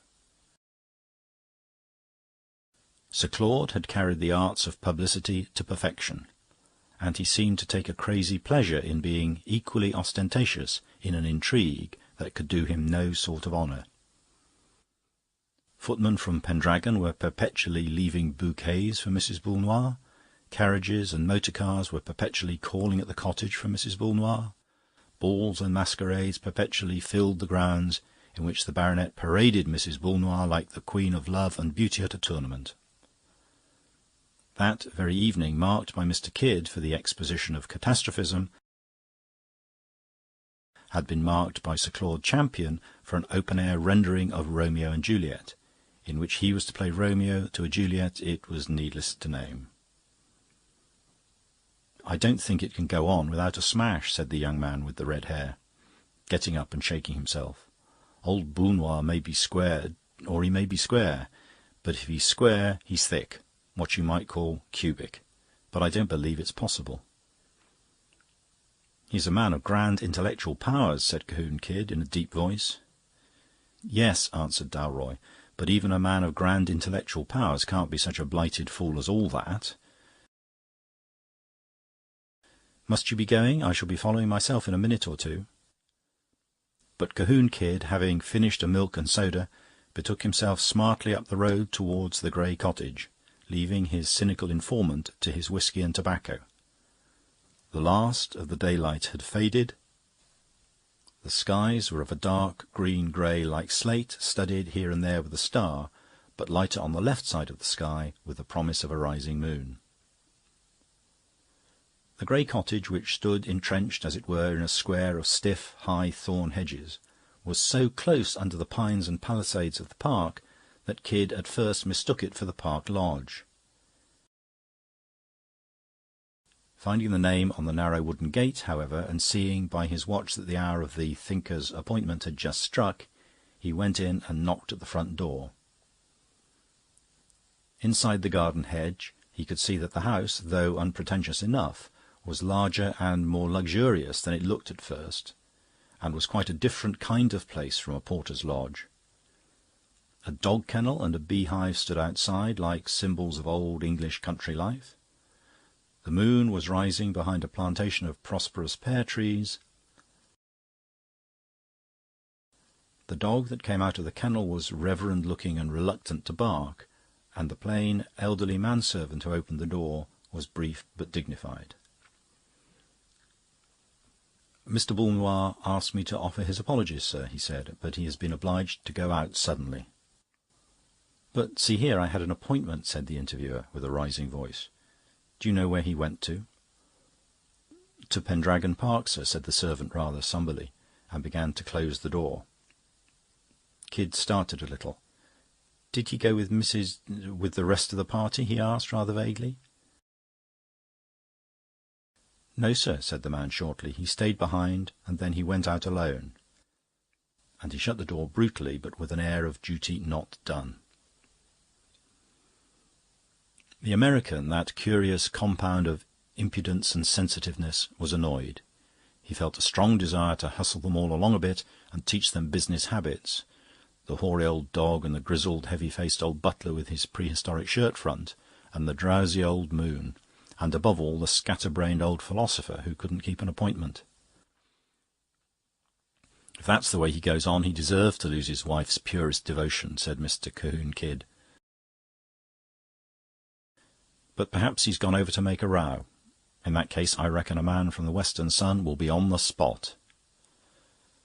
And, turning the corner by the open lodge gates, he set off, stumping up the long avenue of black pine woods that pointed in abrupt perspective towards the inner gardens of Pendragon Park.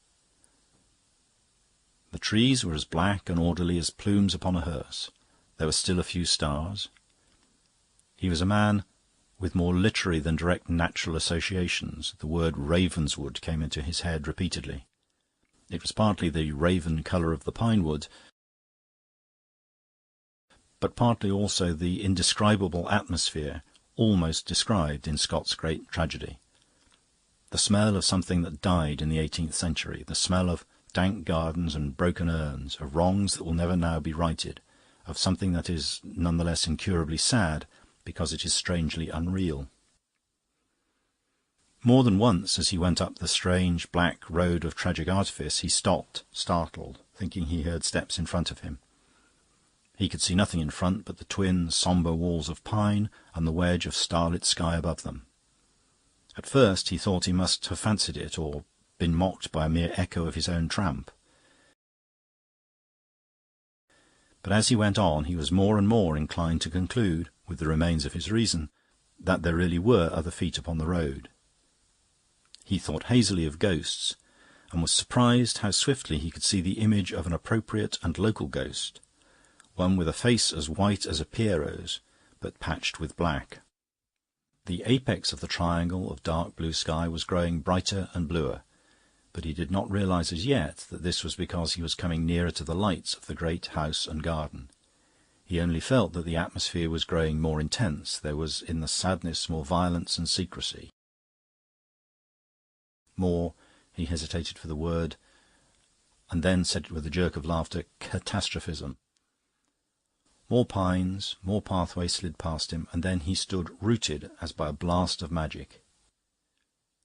It is vain to say that he felt as if he had got into a dream, but this time he felt quite certain that he had got into a book.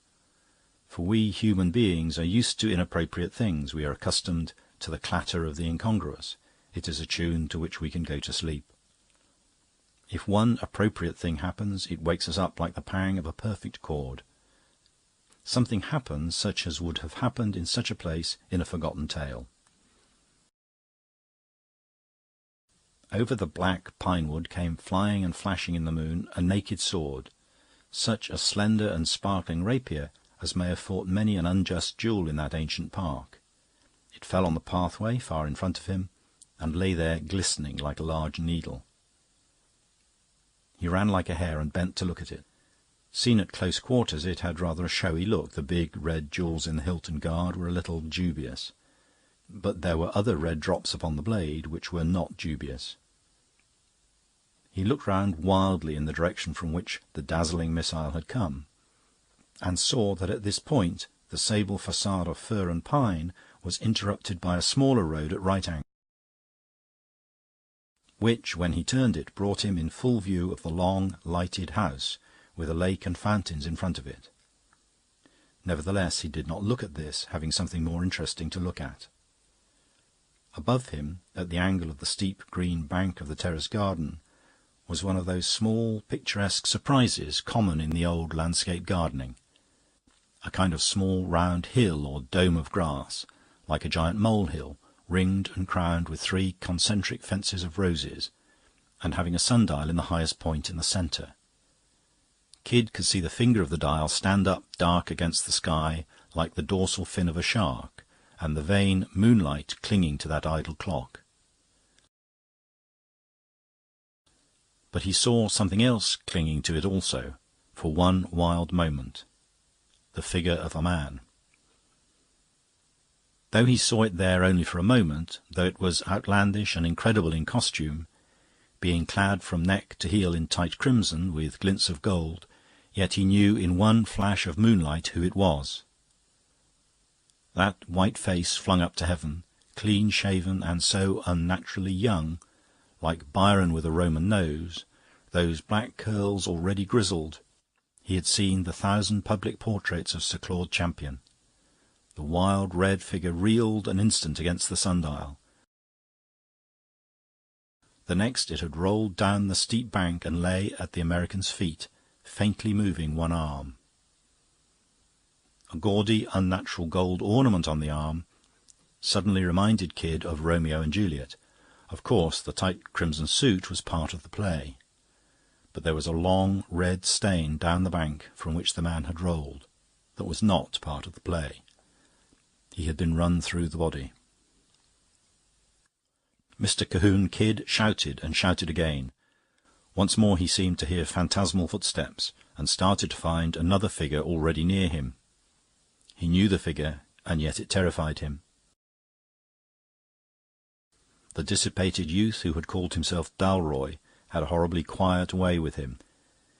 If Boulnois failed to keep appointments that had been made, Dalroy had a sinister air of keeping appointments that hadn't. The moonlight discoloured everything. Against Dalroy's red hair his wan face looked not so much white as pale green. All this morbid impressionism must be Kid's excuse for having cried out, brutally and beyond all reason, "Did you do this, you devil?" James Dalroy smiled his unpleasing smile, but before he could speak the fallen figure made another movement of the arm, waving vaguely towards the place where the sword fell.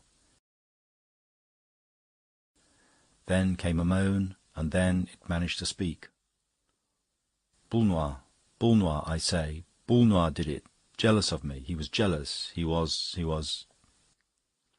Kid bent his head down to hear more, and just managed to catch the words, "Boulnois, with my own sword. He threw it..." Again the failing hand waved towards the sword, and then fell rigid with a thud. In Kid rose from its depth all that acrid humour that is the strange salt of the seriousness of his race. "See here," he said sharply and with command, "you must fetch a doctor. This man's dead." "And a priest, too, I suppose," said Dalroy in an undecipherable manner. "All these champions are papists." The American knelt down by the body, felt the heart, propped up the head, and used some last efforts at restoration. But before the other journalist reappeared, followed by a doctor and a priest, he was already prepared to assert they were too late. "Were you too late also?" asked the doctor, a solid, prosperous-looking man, with conventional moustache and whiskers, but a lively eye, which darted over Kid dubiously. "In one sense," drawled the representative of the Sun. "I was too late to save the man, but I guess I was in time to hear something of importance. I heard the dead man denounce his assassin." "And who was the assassin?" asked the doctor, drawing his eyebrows together. "Boule Noir," said Cahoon Kid, and whistled softly. The doctor stared at him gloomily with a reddening brow, but he did not contradict. Then the priest, a shorter figure in the background, said mildly, "I understood that Mr. Boule Noir was not coming to Pendragon Park this evening." "There again," said the Yankee grimly, "I may be in a position to give the old country a fact or two. Yes, sir, John Boule Noir was going to stay in all this evening. He fixed up a real good appointment there with me. But John Boule Noir changed his mind. John Boule Noir left his home abruptly and all alone, and came over to this darn park an hour or so ago. His butler told me so. I think we hold what the all-wise police call a clue. Have you sent for them?" "Yes," said the doctor, "but we haven't alarmed anyone else yet." "Does Mrs. Boule Noir know?" asked James Dalroy. And again Kidd was conscious of an irrational desire to hit him on his curling mouth. "I've not told her," said the doctor gruffly. "But here come the police." The little priest had stepped out into the main avenue, and now returned with the fallen sword, which looked ludicrously large and theatrical when attached to his dumpy figure, at once clerical and commonplace. "Just before the police come," he said apologetically, "has anyone got a light?" The Yankee journalist took an electric torch from his pocket, and the priest held it close to the middle part of the blade, which he examined with blinking care. Then, without glancing at the point or pommel, he handed the long weapon to the doctor. "I fear I'm no use here," he said with a brief sigh. "I'll say good night to you, gentlemen." And he walked away up the dark avenue towards the house, his hands clasped behind him and his big head bent in cogitation. The rest of the group made increased haste towards the lodge gates, where an inspector and 2 constables could already be seen in consultation with the log-keeper. But the little priest only walked slower and slower in the dim cloister of pine, and at last stopped dead on the steps of the house. It was his silent way of acknowledging an equally silent approach, for there came towards him a presence that might have satisfied even Cahoon Kid's demands for a lovely and aristocratic ghost. It was a young woman in silvery satins of a Renaissance design. She had golden hair in 2 long shining ropes, and a face so startlingly pale between them that she might have been chryselephantine. Made, that is, like some old Greek statues, out of ivory and gold. But her eyes were very bright, and her voice, though low, was confident. "Father Brown," she said. "Mrs. Boule Noir," he replied gravely. Then he looked at her and immediately said, "I see you know about Sir Claude." "How do you know I know?" she asked steadily. He did not answer the question, but asked another. "Have you seen your husband?" "My husband is at home," she said. "He has nothing to do with this." Again he did not answer, and the woman drew nearer to him with a curiously intense expression on her face. "Shall I tell you something more?" she said, with a rather fearful smile. "I don't think he did it, and you don't either." Father Brown returned her gaze with a long, grave stare, and then nodded, yet more gravely. "Father Brown," said the lady, "I'm going to tell you all I know. But I want you to do me a favour first. Will you tell me why you haven't jumped to the conclusion of poor John's guilt, as all the rest have done? Don't mind what you say. I know about the gossip and the appearances that are against me." Father Brown looked honestly embarrassed, and passed his hand across his forehead. "2 very little things," he said. "At least, one's very trivial and the other very vague. But such as they are, they don't fit in with Mr. Boule Noir being the murderer." He turned his blank, round face up to the stars and continued absent-mindedly. "To take the vague idea first, I attach a good deal of importance to vague ideas. All those things that aren't evidence are what convince me. I think a moral impossibility the biggest of all impossibilities. I know your husband only slightly, but I think this crime of his, as generally conceived, something very like a moral impossibility. Please do not think I mean that Boulnois could not be so wicked. Anybody can be wicked as he chooses. We can direct our moral wills, but we can't generally change our instinctive tastes and ways of doing things. Boulnois might commit a murder, but not this murder. He would not snatch Romeo's sword from its romantic scabbard, or slay his foe on the sundial as on a kind of altar, or leave his body among the roses, or fling the sword away among the pines. If Boulnois killed anyone, he'd do it quietly and heavily, as he'd do any other doubtful thing. Take a 10th glass of port, or read a loose Greek poet. No, the romantic setting is not like Boulnois. It's more like Champion. "Ah," she said, and looked at him with eyes like diamonds. "And the trivial thing was this," said Brown.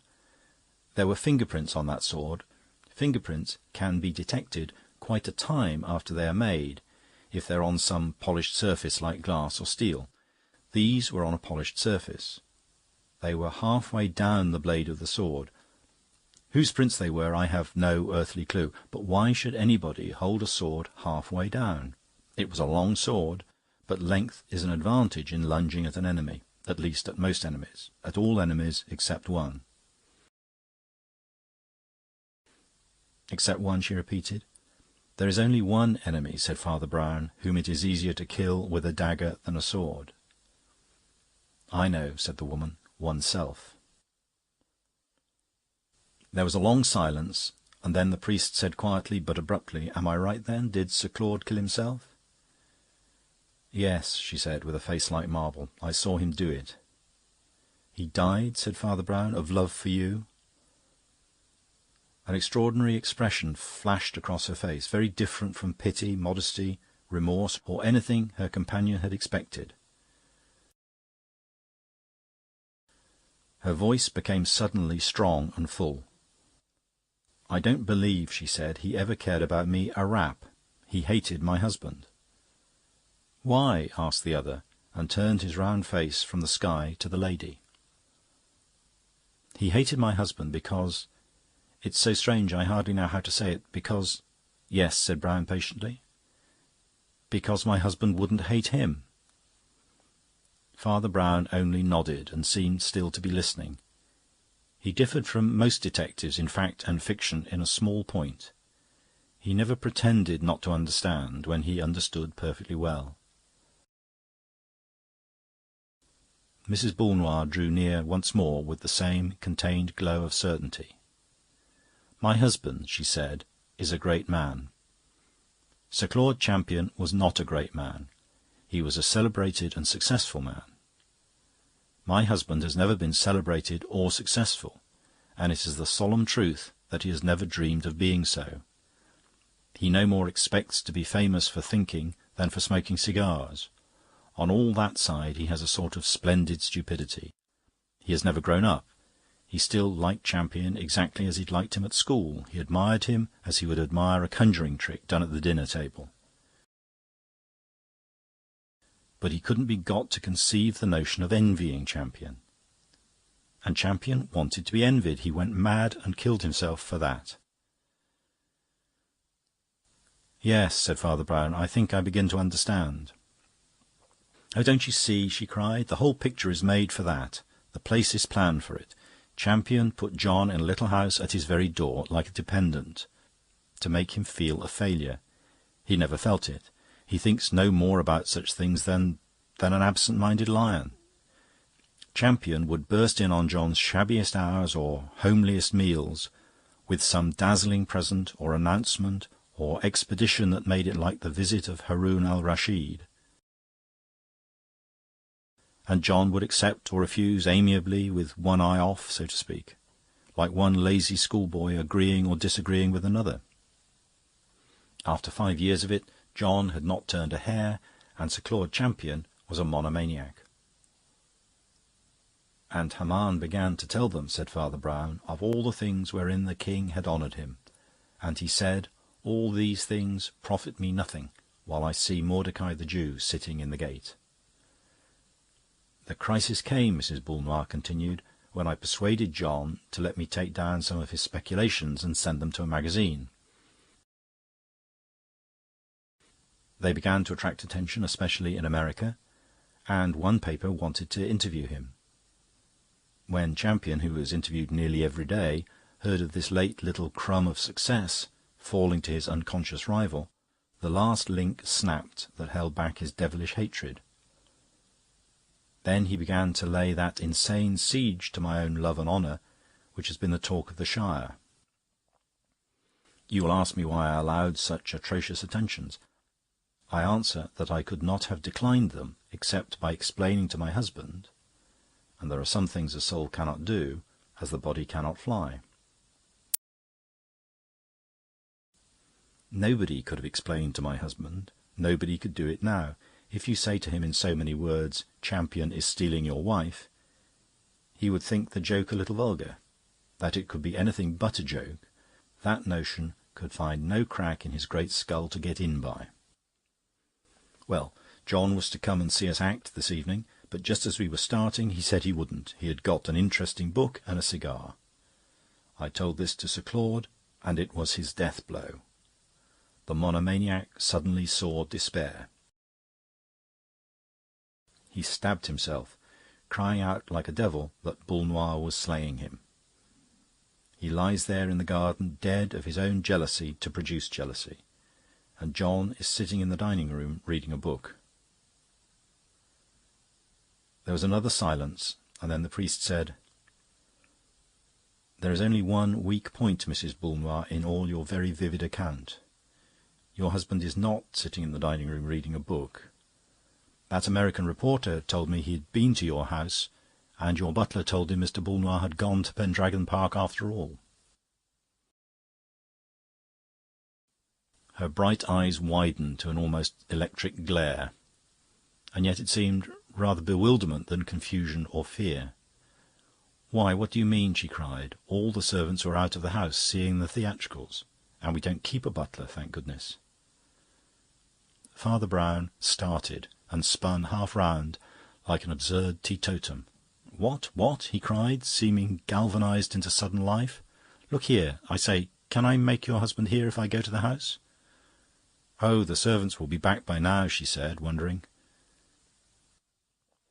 Right, rejoined the cleric energetically, and set off scuttling up the path towards the park gates. He turned once to say, "Better get hold of that Yankee, or Crime of John Boulnois will be all over the Republic in large letters." "You don't understand," said Mrs. Boulnois. "He wouldn't mind. I don't think he imagines that America really is a place." When Father Brown reached the house with the beehive and the drowsy dog, a small and neat maidservant showed him into the dining-room, where Boulnois sat reading by a shaded lamp, exactly as his wife had described him. A decanter of port and a wine-glass were at his elbow, and the instant the priest entered he noted the long ash stand out unbroken on his cigar. He has been here for half an hour at least, thought Father Brown. In fact, he had the air of sitting where he had sat when his dinner was cleared away. "Don't get up, Mr. Boulnois," said the priest in his pleasant, prosaic way. "I shan't interrupt you a moment. I fear I break in on some of your scientific studies." "No," said Boulnois, "I was reading The Bloody Thumb." He said it with neither frown nor smile, and his visitor was conscious of a certain deep and virile indifference in the man which his wife had called greatness. He laid down a gory yellow shocker without even feeling its incongruity enough to comment on it humorously. John Boulnois was a big, slow-moving man with a massive head, partly grey and partly bald, and blunt, burly features. He was in shabby and very old-fashioned evening dress, with a narrow triangular opening of shirt-front. He had assumed it that evening in his original purpose of going to see his wife act Juliet. "I won't keep you long from The Bloody Thumb or any other catastrophic affairs," said Father Brown, smiling. "I only came to ask you about the crime you committed this evening." Boulnois looked at him steadily, but a red bar began to show across his broad brow, and he seemed like one discovering embarrassment for the first time. "I know it was a strange crime," assented Brown in a low voice. "Stranger than murder, perhaps, to you. The little sins are, sometimes, harder to confess than the big ones. But that's why it's so important to confess them. Your crime is committed by every fashionable hostess 6 times a week, and yet you find it sticks to your tongue like a nameless atrocity." "It makes one feel," said the philosopher slowly, "such a damn fool." "I know," assented the other, "but one often has to choose between feeling a damn fool and being one." "I can't analyse myself well," went on Boulnois, "but sitting in that chair with that story, I was as happy as a schoolboy on a half-holiday. It was security, eternity. I can't convey it. The cigars were within reach, the matches were within reach, the thumb had 4 more appearances to... It was not only a peace, but a plenitude. Then that bell rang, and I thought for one long mortal minute that I couldn't get out of that chair, literally, physically, muscularly, couldn't. Then I did it like a man lifting the world, because I knew all the servants were out. I opened the front door, and there was a little man with his mouth open to speak and his notebook open to write in. I remembered the Yankee interviewer I'd forgotten. His hair was parted in the middle, and I tell you that murder..." "I understand," said Father Brown. "I've seen him." "I didn't commit murder," continued the catastrophist mildly, "but only perjury. I said I had gone across to Pendragon Park and shut the door in his face. That is my crime, Father Brown, and I don't know what penance you would inflict for it." "I shan't inflict any penance," said the clerical gentleman, collecting his heavy hat and umbrella with an air of some amusement. "Quite the contrary. I came here specially to let you off the little penance which would otherwise have followed your little offence." "And what," asked Boulnois, smiling, "is the little penance I have so luckily been let off?" "Being hanged," said Father Brown. Chapter 12. The Fairy Tale of Father Brown.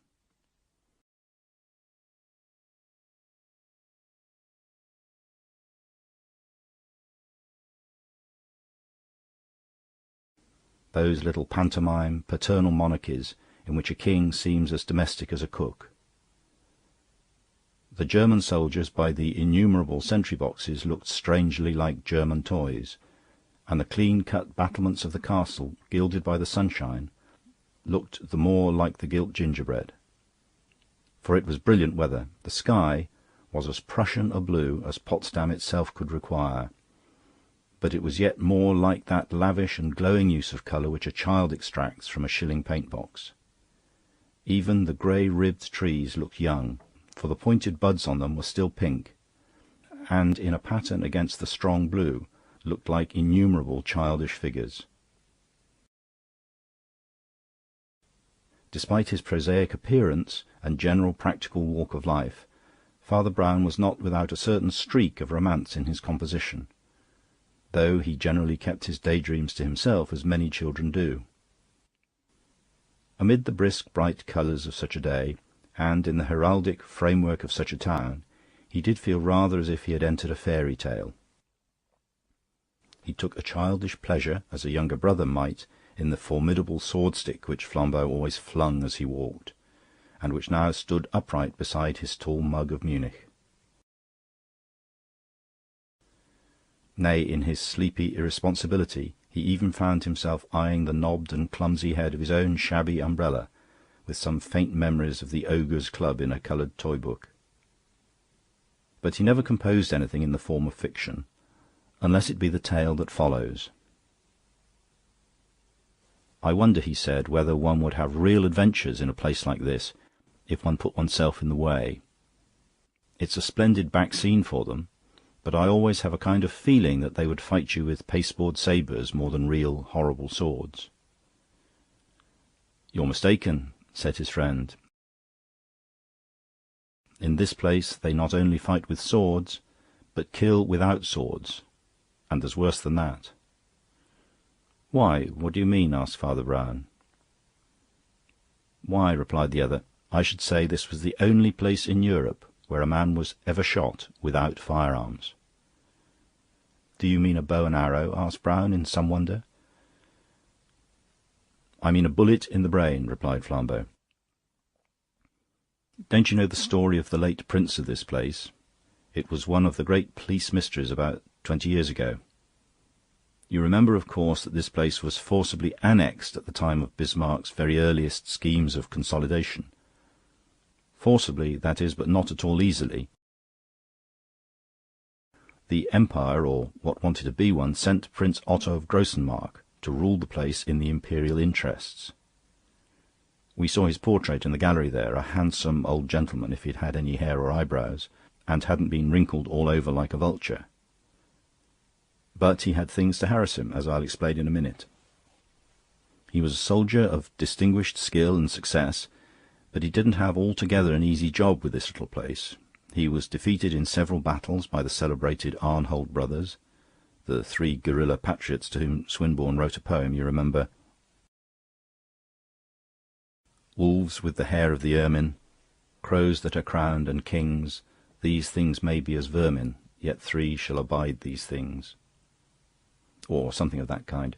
Indeed, it is by no means certain that the occupation would ever have been successful had not one of the 3 brothers, Paul, despicably but very decisively declined to abide these things any longer, and, by surrendering all the secrets of the insurrection, ensured its overthrow and his own ultimate promotion to the post of Chamberlain to Prince Otto.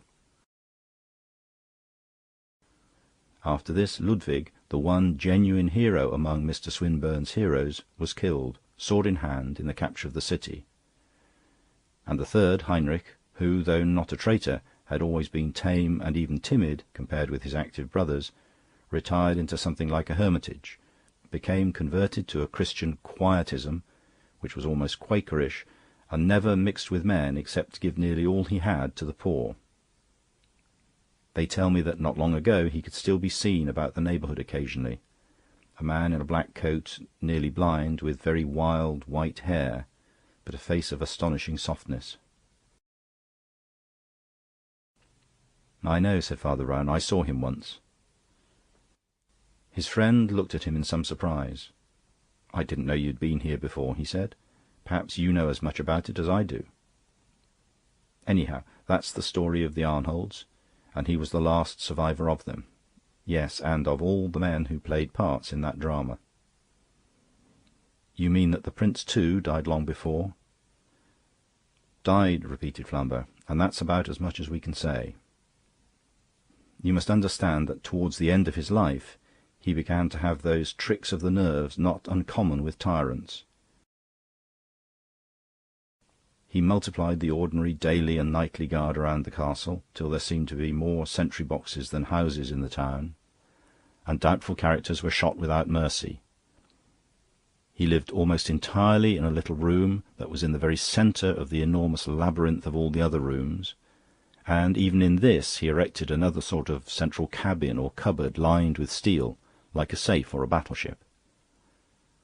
Some say that under the floor of this, again, was a secret hole in the earth, no more than large enough to hold him, so that, in his anxiety to avoid the grave,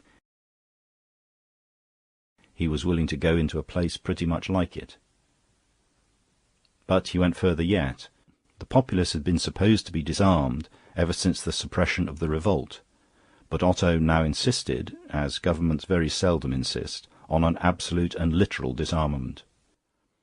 It was carried out with extraordinary thoroughness and severity by very well-organised officials over a small and familiar area, and, so far as human strength and science can be absolutely certain of anything, Prince Otto was absolutely certain that nobody could introduce so much as a toy pistol into Heilig Waldenstein.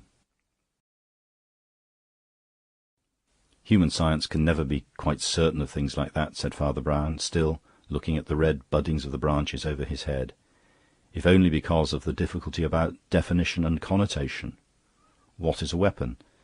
People have been murdered with the mildest domestic comforts, certainly with tea-kettles, probably with tea-cosies. On the other hand, if you showed an ancient Briton a revolver, I doubt if he would know it was a weapon, until it was fired into him, of course. Perhaps somebody introduced a firearm so new that it didn't even look like a firearm. Perhaps it looked like a thimble or something. Was the bullet at all peculiar? Not that I ever heard of, answered Flambeau, but my information is fragmentary, and only comes from my old friend Grimm. He was a very able detective in the German service, and he tried to arrest me. I arrested him instead, and we had many interesting chats.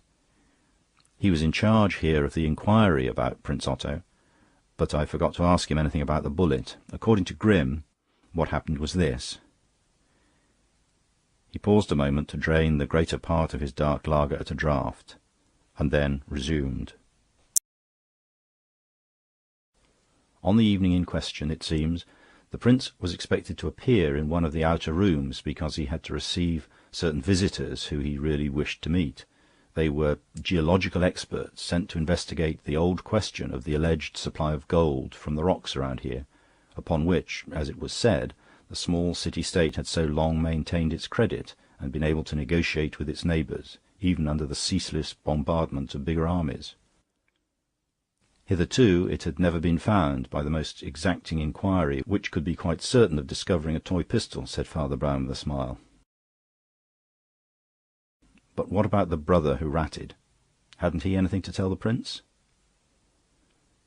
He always asseverated that he did not know, replied Flambeau, that this was the one secret his brothers had not told him. It is only right to say that it received some support from fragmentary words, spoken by the great Ludwig in the hour of death, when he looked at Heinrich but pointed at Paul and said, "You have not told him," and was soon afterwards incapable of speech. Anyhow, the deputation of distinguished geologists and mineralogists from Paris and Berlin were there in the most magnificent and appropriate dress, for there are no men who like wearing their decorations so much as the men of science, as anybody knows who has ever been to a soirée of the Royal Society. It was a brilliant gathering, but very late, and gradually the Chamberlain, you saw his portrait too, a man with black eyebrows, serious eyes, and a meaningless sort of smile underneath, the Chamberlain, I say, discovered there was everything there except the Prince himself. He searched all the outer salons, then, remembering the man's mad fits of fear, hurried to the inmost chamber.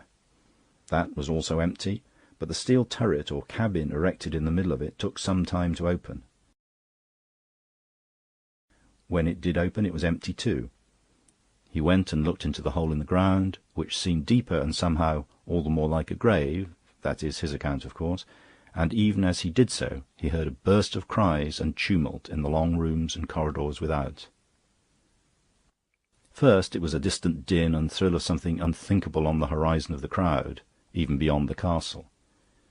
Next it was a wordless clamour, startlingly close, and loud enough to be distinct if each word had not killed the other. Next came words of terrible clearness, coming nearer, and next one man rushing into the room and telling the news as briefly as such news is told.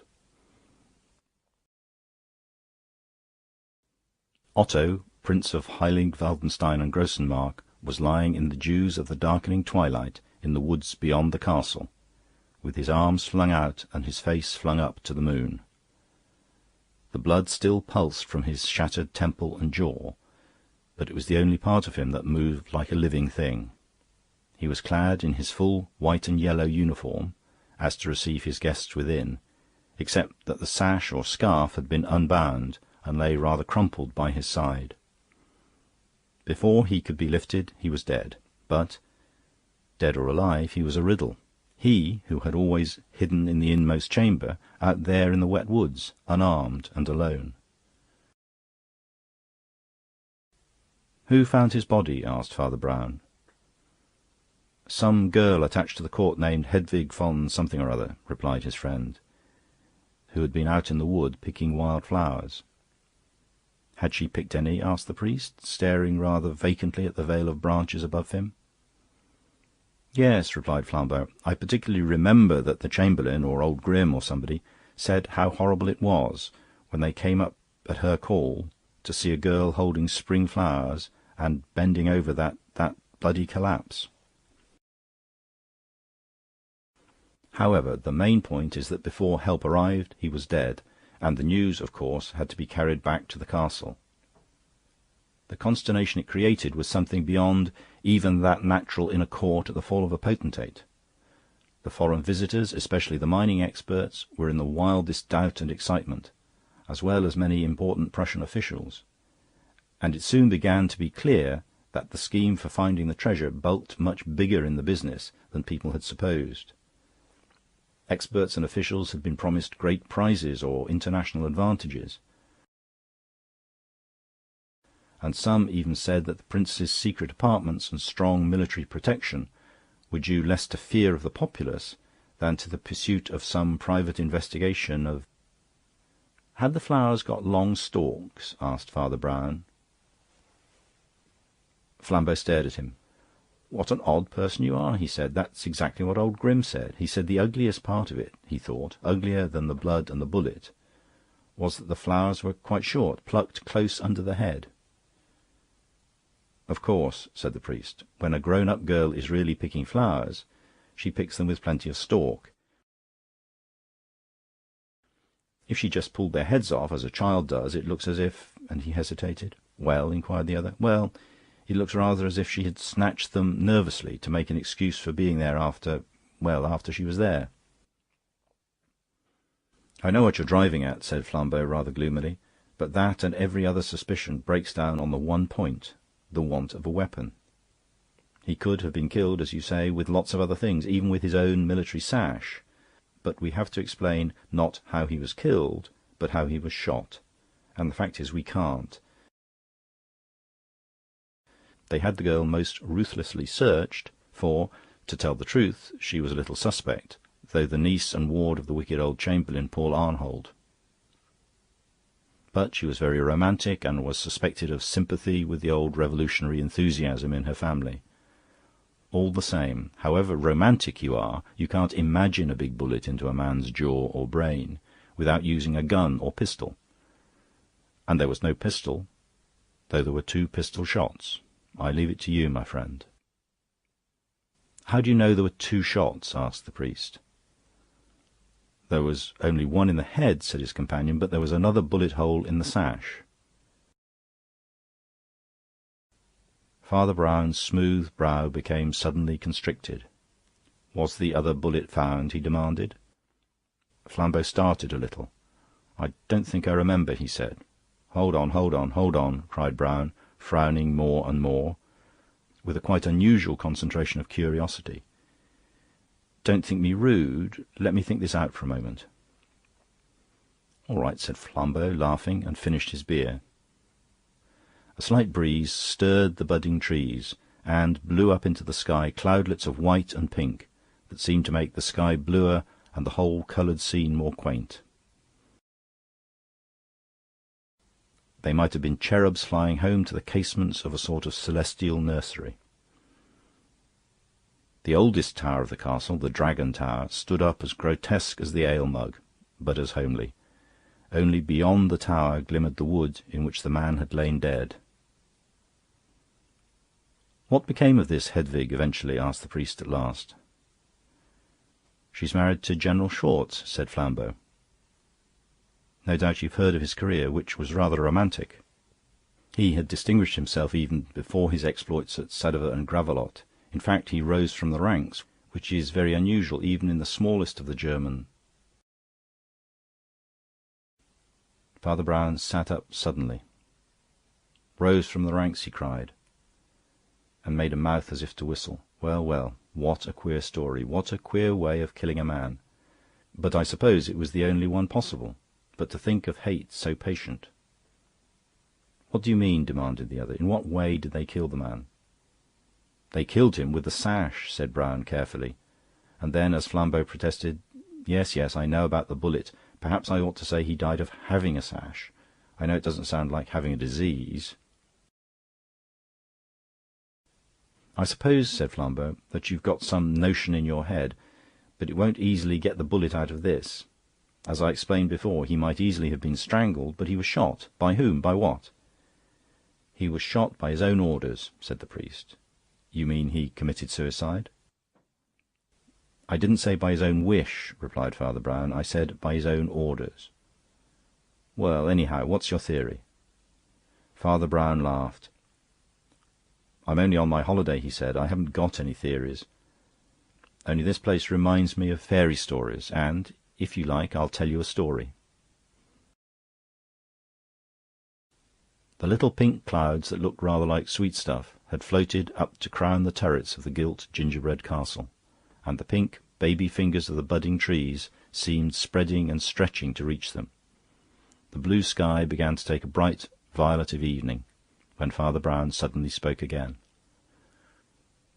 It was on a dismal night, with rain still dropping from the trees and dew already clustering, that Prince Otto of Grossenmark stepped hurriedly out of a side door of the castle and walked swiftly into the wood. One of the innumerable sentries saluted him, but he did not notice it. He had no wish to be specially noticed himself. He was glad when the great trees, grey and already greasy with rain, swallowed him up like a swamp. He had deliberately chosen the least frequented side of his palace, but even that was more frequented than he liked. But there was no particular chance of officious or diplomatic pursuit, for his exit had been a sudden impulse. All the full-dress diplomats he left behind him were unimportant. He had realized suddenly that he could do without them. His great passion was not the much nobler dread of death, but the strange desire of gold. For this legend of the gold he had left Grossenmark and invaded Heilig Waldenstein. For this, and only this, he had bought the traitor and butchered the hero. For this he had long questioned and cross-questioned the false chamberlain, until he had come to the conclusion that, touching his ignorance, the renegade really told the truth. For this he had, somewhat reluctantly, paid and promised money on the chance of gaining the larger amount, and for this he had stolen out of his palace like a thief in the rain, for he had thought of another way to get the desire of his eyes, and to get it cheap. Away at the upper end of a rambling mountain path to which he was making his way, among the pillared rocks along the ridge that hangs above the town, stood the hermitage, hardly more than a cavern fenced with thorn, in which the third of the great brethren had long hidden himself from the world. He, thought Prince Otto, could have no real reason for refusing to give up the gold. He had known its place for years, and made no effort to find it, even before his new ascetic creed had cut him off from property or pleasures. True, he had been an enemy, but he now professed a duty of having no enemies. Some concession to this cause, some appeal to his principles, would probably get the mere money secret out of him. Otto was no coward, in spite of his network of military precautions, and, in any case, his avarice was stronger than his fears. Nor was there much cause for fear, since he was certain there were no private arms in the whole principality. He was 100 times more certain there were none in the Quaker's little hermitage on the hill, where he lived on herbs, with 2 old rustic servants, and with no other voice of a man for year after year. Prince Otto looked down with something of a grim smile at the bright square labyrinths of the lamp-lit city below him. For as far as the eye could see there ran the rifles of his friends, and not one pinch of powder for his enemies. Rifles ranked so close even to that mountain path that a cry from him would bring the soldiers rushing up the hill, to say nothing of the fact that the wood and ridge were patrolled at regular intervals.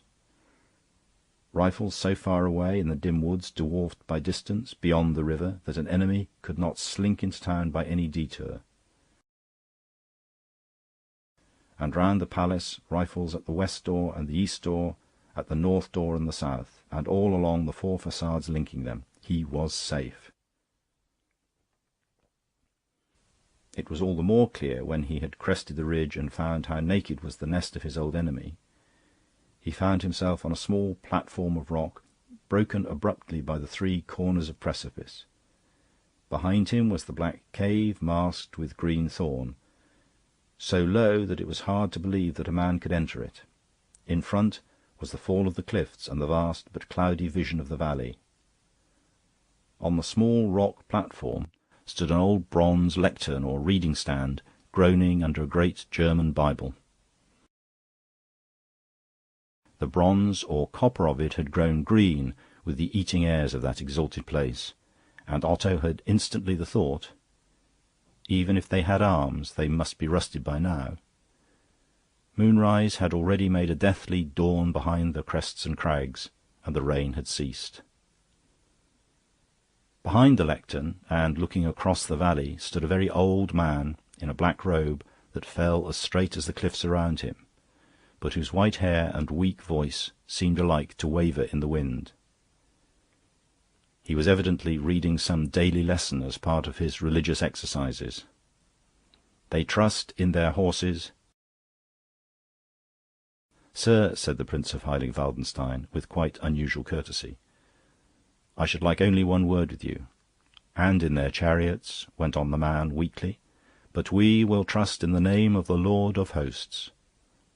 His last words were inaudible, but he closed the book reverently and, being nearly blind, made a groping movement and gripped the reading stand. Instantly his two servants slipped out of the low-browed cavern and supported him.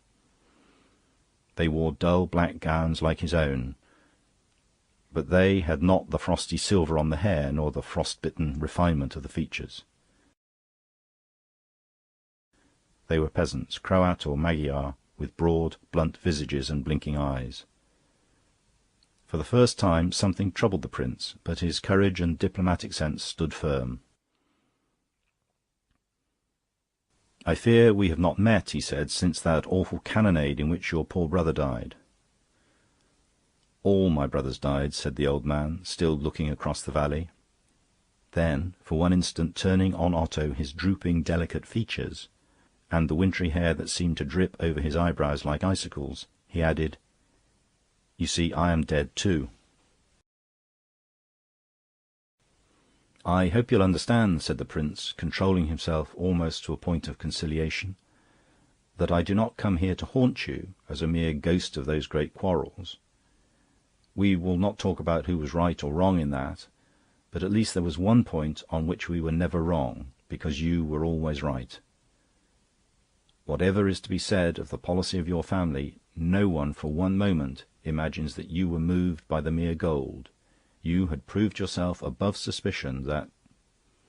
The old man in the blackened gown had hitherto continued to gaze at him with watery blue eyes and a sort of weak wisdom in his face.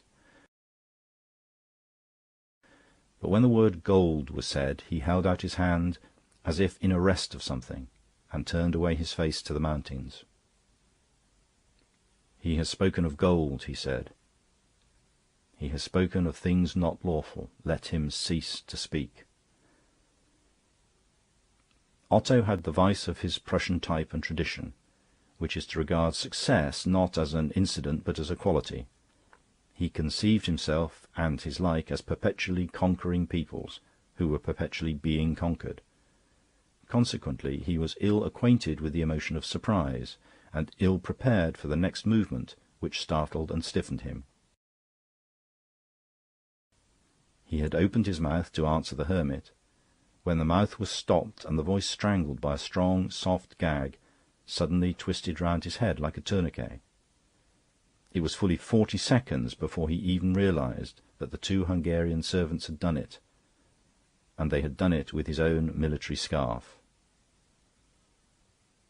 The old man went again weakly to his great brazen-supported Bible, turned over the leaves with a patience that had something horrible about it, till he came to the Epistle of St. James, and then began to read, "The tongue is a little member, but..." Something in the very voice made the prince turn suddenly and plunge down the mountain path he had climbed. He was half-way towards the gardens of the palace before he even tried to tear the strangling scarf from his neck and jaws. He tried again and again, and it was impossible.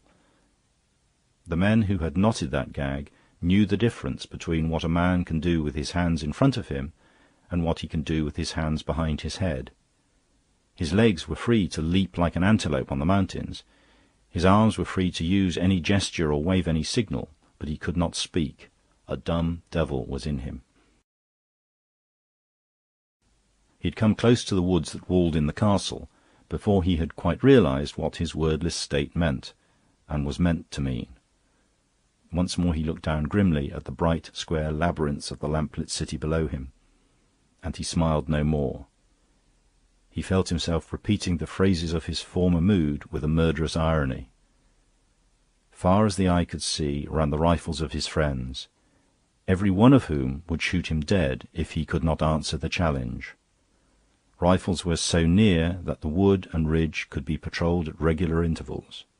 Therefore it was useless to hide in the wood till morning. Rifles were ranked so far away that an enemy could not slink into the town by any detour. Therefore it was vain to return to the city by any remote course. A cry from him would bring his soldiers rushing up the hill. But from him no cry would come. The moon had risen in strengthening silver, and the sky showed in stripes of bright nocturnal blue between the black stripes of the pines about the castle. Flowers of some wide and feathery sort, for he had never noticed such things before, were at once luminous and discoloured by the moonshine, and seemed indescribably fantastic as they clustered, as if crawling about the roots of the trees. Perhaps his reason had been suddenly unseated by the unnatural captivity he carried with him. But in that wood he felt something unfathomably German, the fairy tale. He knew with half his mind that he was drawing near to the castle of an ogre. He had forgotten that he was the ogre. He remembered asking his mother if bears lived in the old park at home. He stooped to pick a flower as if it were a charm against enchantment. The stalk was stronger than he expected, and broke with a slight snap. Carefully trying to place it in his scarf, he heard the halloo, "Who goes there?" Then he remembered the scarf was not in its usual place.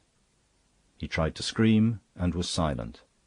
The second challenge came, and then a shot that shrieked as it came, and then was stilled suddenly by impact. Otto of Grossenmark lay very peacefully among the fairy trees, and would do no more harm either with gold or steel.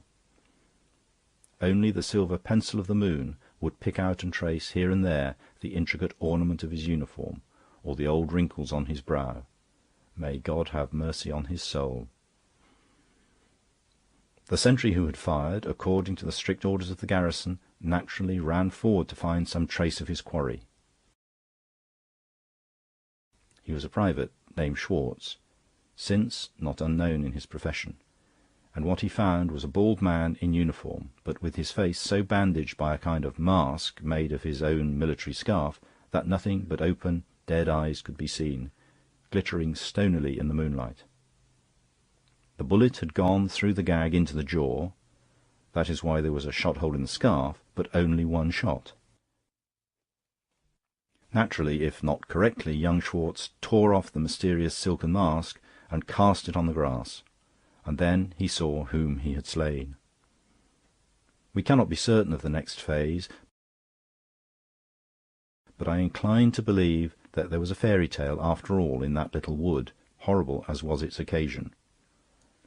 Whether the young lady named Hedvig had any previous knowledge of the soldier she saved and eventually married, or whether she came accidentally upon the accident and their intimacy began that night, we shall probably never know. But we can know, I fancy, that this Hedvig was a heroine, and deserved to marry a man who became something of a hero. She did the bold and wise thing. She persuaded the sentry to go back to his post, in which place there was nothing to connect him with the disaster. He was but one of the most loyal and orderly of 50 such sentries within call. She remained by the body and gave the alarm, and there was nothing to connect her with the disaster either, since she had not got, and could not have, any firearms. "Well," said Father Brown, rising cheerfully, "I hope they're happy." "Where are you going?" asked his friend. "I'm going to have another look at that portrait of the Chamberlain, the Arnold who betrayed his brethren," answered the priest. I wonder if a man is less a traitor when he is twice a traitor." And he ruminated long before the portrait of a white-haired man with black eyebrows and a pink, painted sort of smile that seemed to contradict the black warning in his eyes.